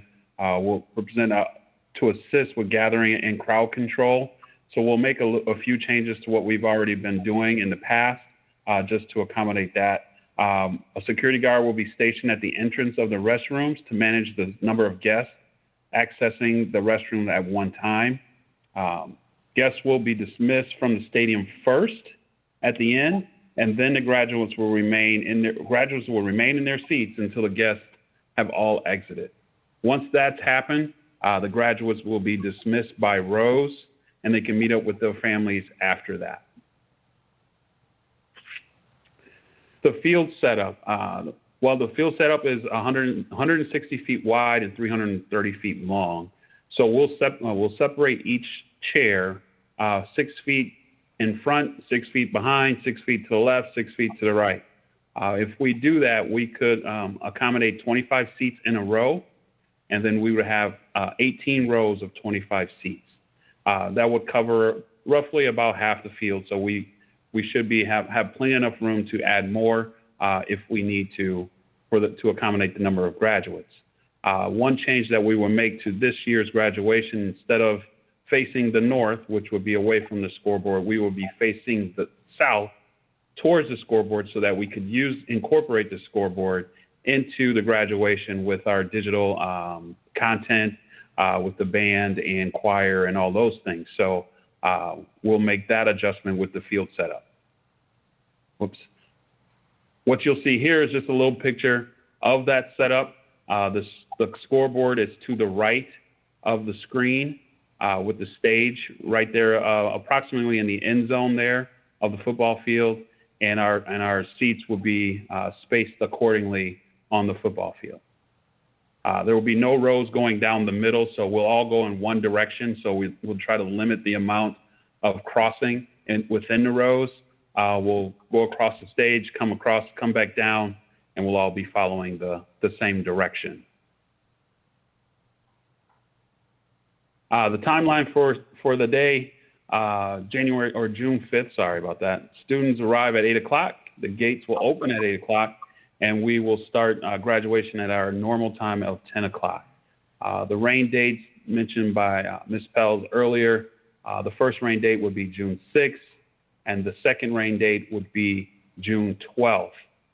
The reason there's a big gap in between, there's a lot of spring sport activities that are occurring during the week that will force some students to possibly make adjustments or decisions of either to play the game that they've missed out on, or especially from last spring to this spring, or go to graduation. So to avoid those conflicts, the second rain date would be June 12th at the same time.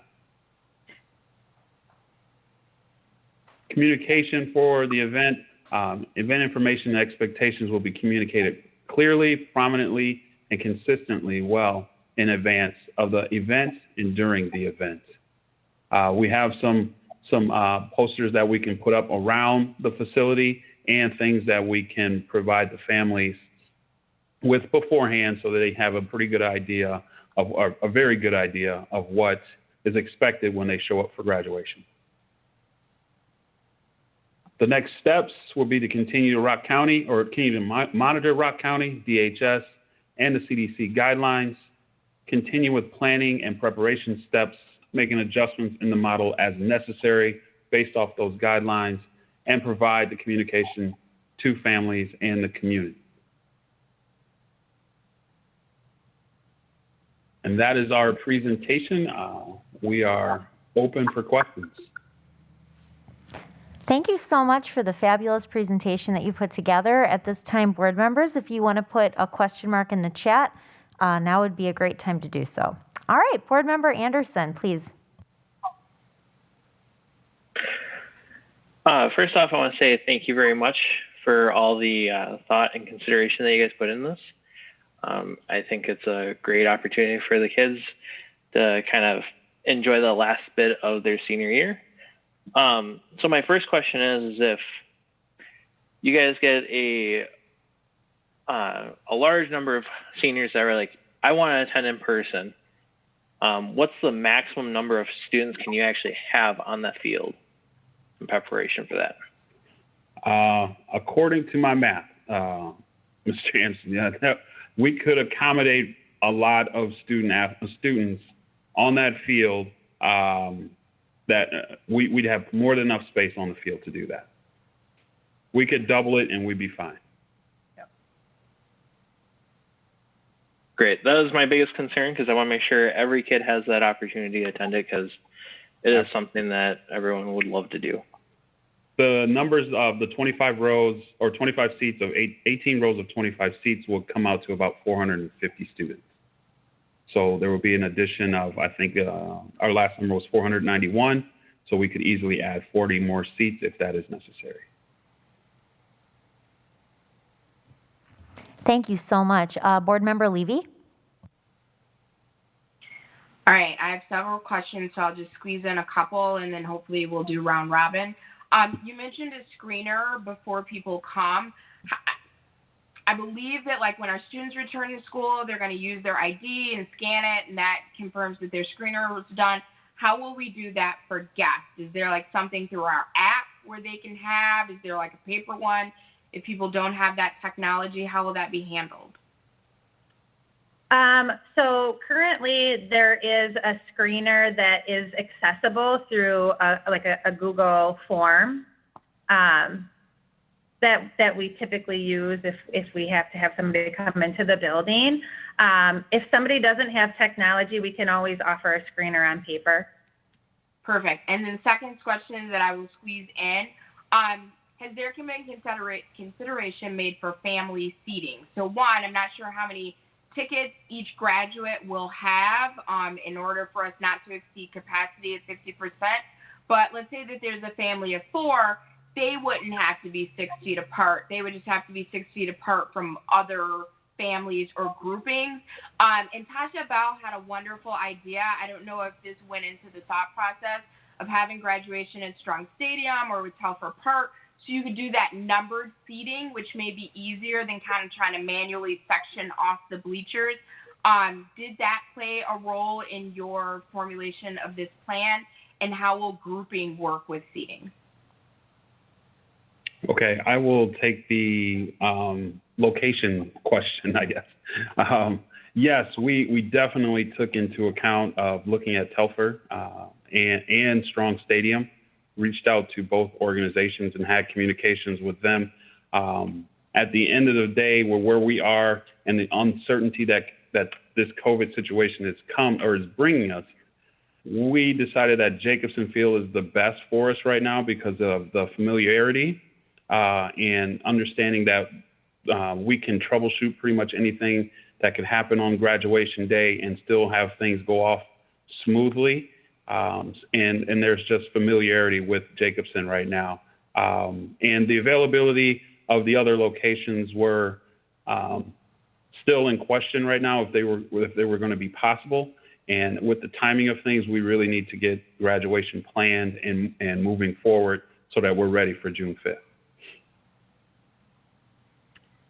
And then in regards to the grouping of guests that come, how we have planned it out is that there would be visual decals on the bleachers where families would be able to sit. And so when we were determining our numbers, we did that conservatively. So I agree, Amy, that yes, a family could sit together, but we did space each individual seat out to social distance.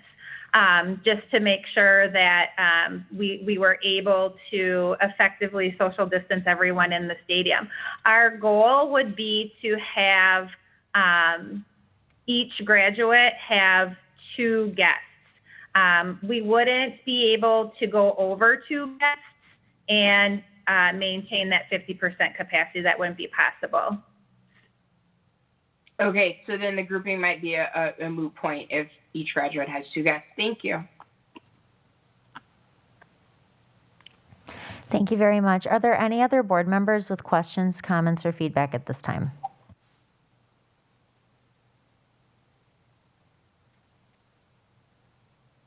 Seeing none. Board Member Levy, did you have any additional comments or questions?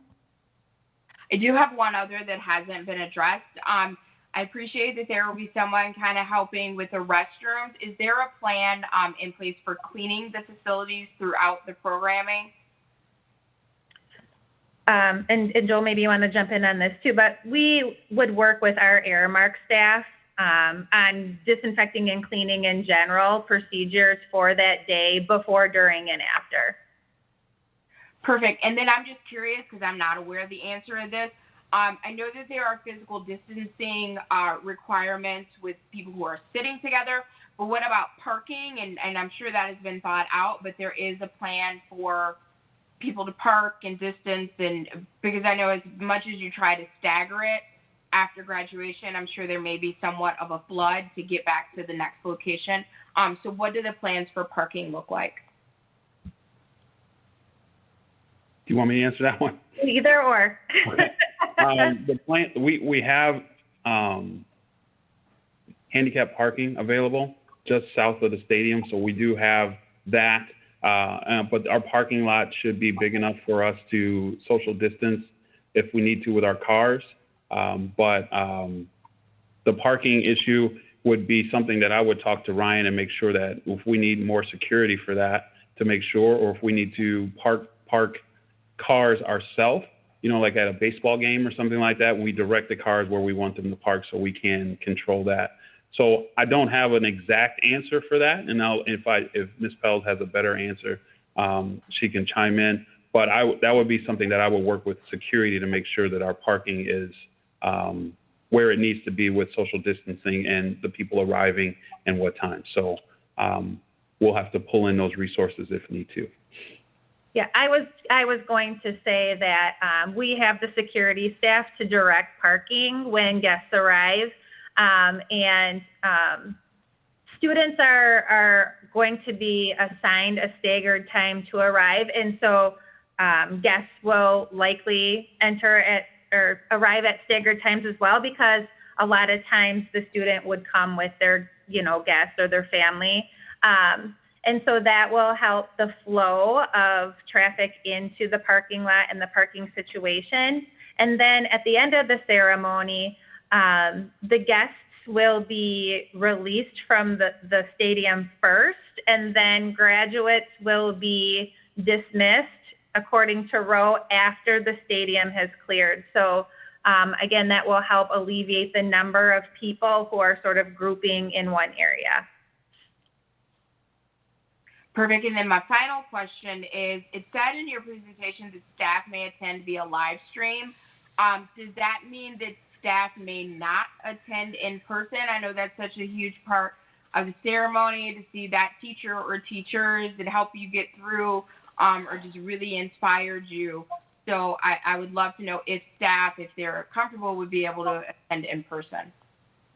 So when we did our planning, we did plan that staff would attend through a live stream, because we were prioritizing the capacity of the stadium to the students and their guests that they would bring, unfortunately. I agree, though. I mean, we would love to have everybody there. It's just very difficult when we're, operating under restrictions, and we want to make sure that we adhere to those guidelines as strictly as possible. Thank you. Thank you so much, Mr. Beard and Ms. Pels. Does anybody else have any questions before we move on? All right, if not, so again, thank you. At this time, I would entertain a motion.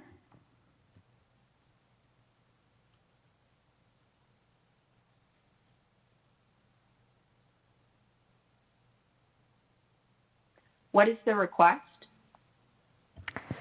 I believe, but please jump in if I'm incorrect, that we are looking for a motion to approve the 2021 graduation plans as presented this evening.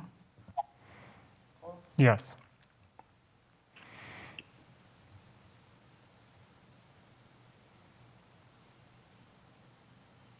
So moved.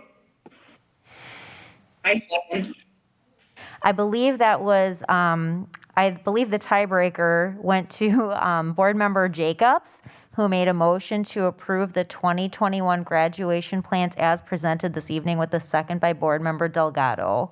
Is that correct? Okay. Is there any discussion on the motion on the table?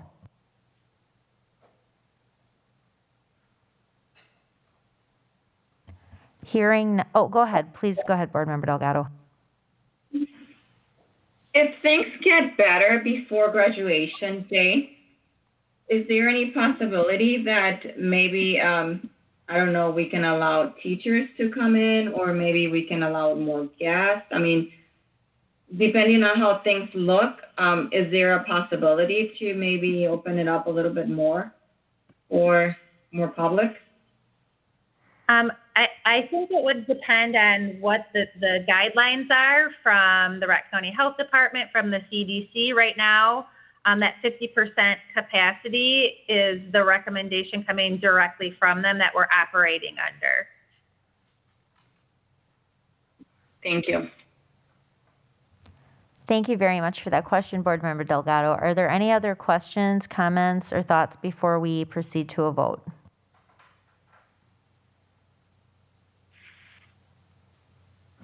Hearing none. There's a motion on the table. All in favor, please say aye. Aye. Aye. Aye. Are there any opposed? Okay, motion passes unanimously. Thank you again for all the staff involved and for those who presented this evening. Nice job. Thank you. Yes, Thank thank you you. so much. All right, moving on then to our consent agenda. We approved our agenda this evening with items A, B, C, D, E, F, M, N, O, and P. Oh, I guess O, sorry about that. Is there anybody who would like to remove any of those items from the consent agenda at this time?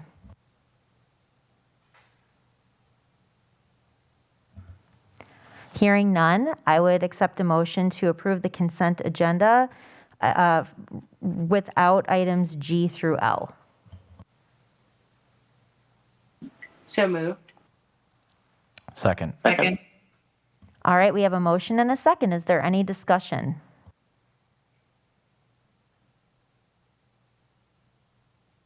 All in favor, please say aye. Aye. Aye. Aye. Aye. Any opposed? Okay, we have unanimously passed our consent agenda. Before we proceed to the next item, I just want to let folks know, anybody who's watching at home, we are about to go into executive session, which means we're going to be ending the live television broadcast for this evening. However, the plan is to come back into open session at the conclusion of our closed session. This footage we worked out ahead of time will be available on YouTube. It'll be spliced in, so you won't have to wait however long it takes for our closed session to go. And it sounds like they're going to need until by the end of the day tomorrow, which is Wednesday, March 24th.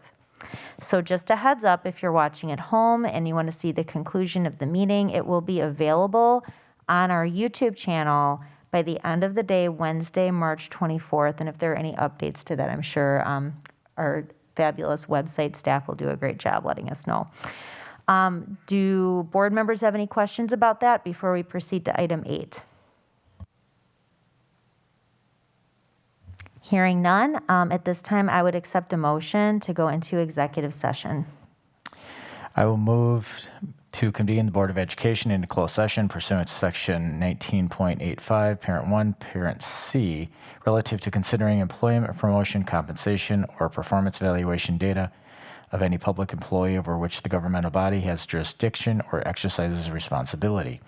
Section 19.85's Parent 1, Parent E, relative to deliberating or negotiating the purchasing of public properties, the investing of public funds, or conducting other specified public business whenever competitive or bargaining reasons require a closed session, and Section 19.85, Parent 1, Parent G, conferring with legal counsel for the governmental body who is rendering oral or written advice concerning strategy to be adopted by the body with respect to litigation in which it is or is likely to become involved. Thank you. Is there a second? I second. Thank you. We have a motion and a second to go into executive session. Is there any discussion? All right. Ms. Shope, if we could please get a roll call vote. Thank you. Wong, Aye. Levy, Aye. Delgado, Aye. Anderson, Aye. Jacobs, Aye. and Miller. Aye. Motion carried. All right, thank you. And just thanks again to all of our staff for joining us this evening. We really appreciate all of your input, and we will reconvene into open session after executive session. Thank you all.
I think it's probably because the microphones aren't, or the phone and the board I dialed in. apologize. Can everybody hear me now, okay? Now I can. Can you, Maria?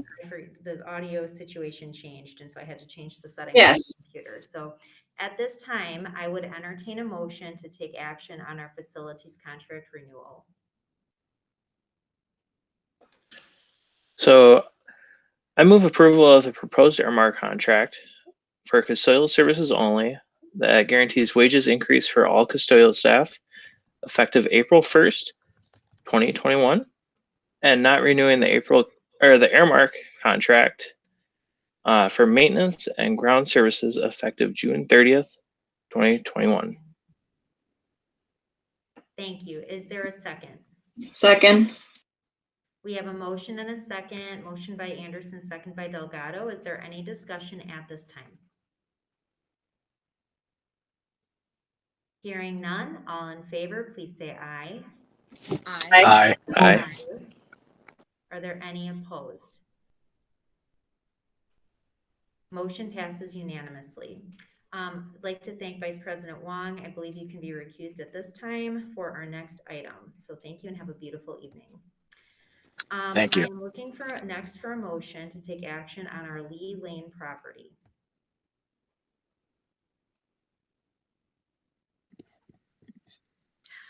I move to approve the proposed MOU or Memorandum of Understanding between the Beloit Health System and the School District of Beloit, and also authorize the district administration to execute any documents in order to effectuate the real estate transaction with the Beloit Health Systems that may be provided under the proposed MOU and the easement agreement currently in effect between the parties. Thank you. Second. Is there a second at this time? Second.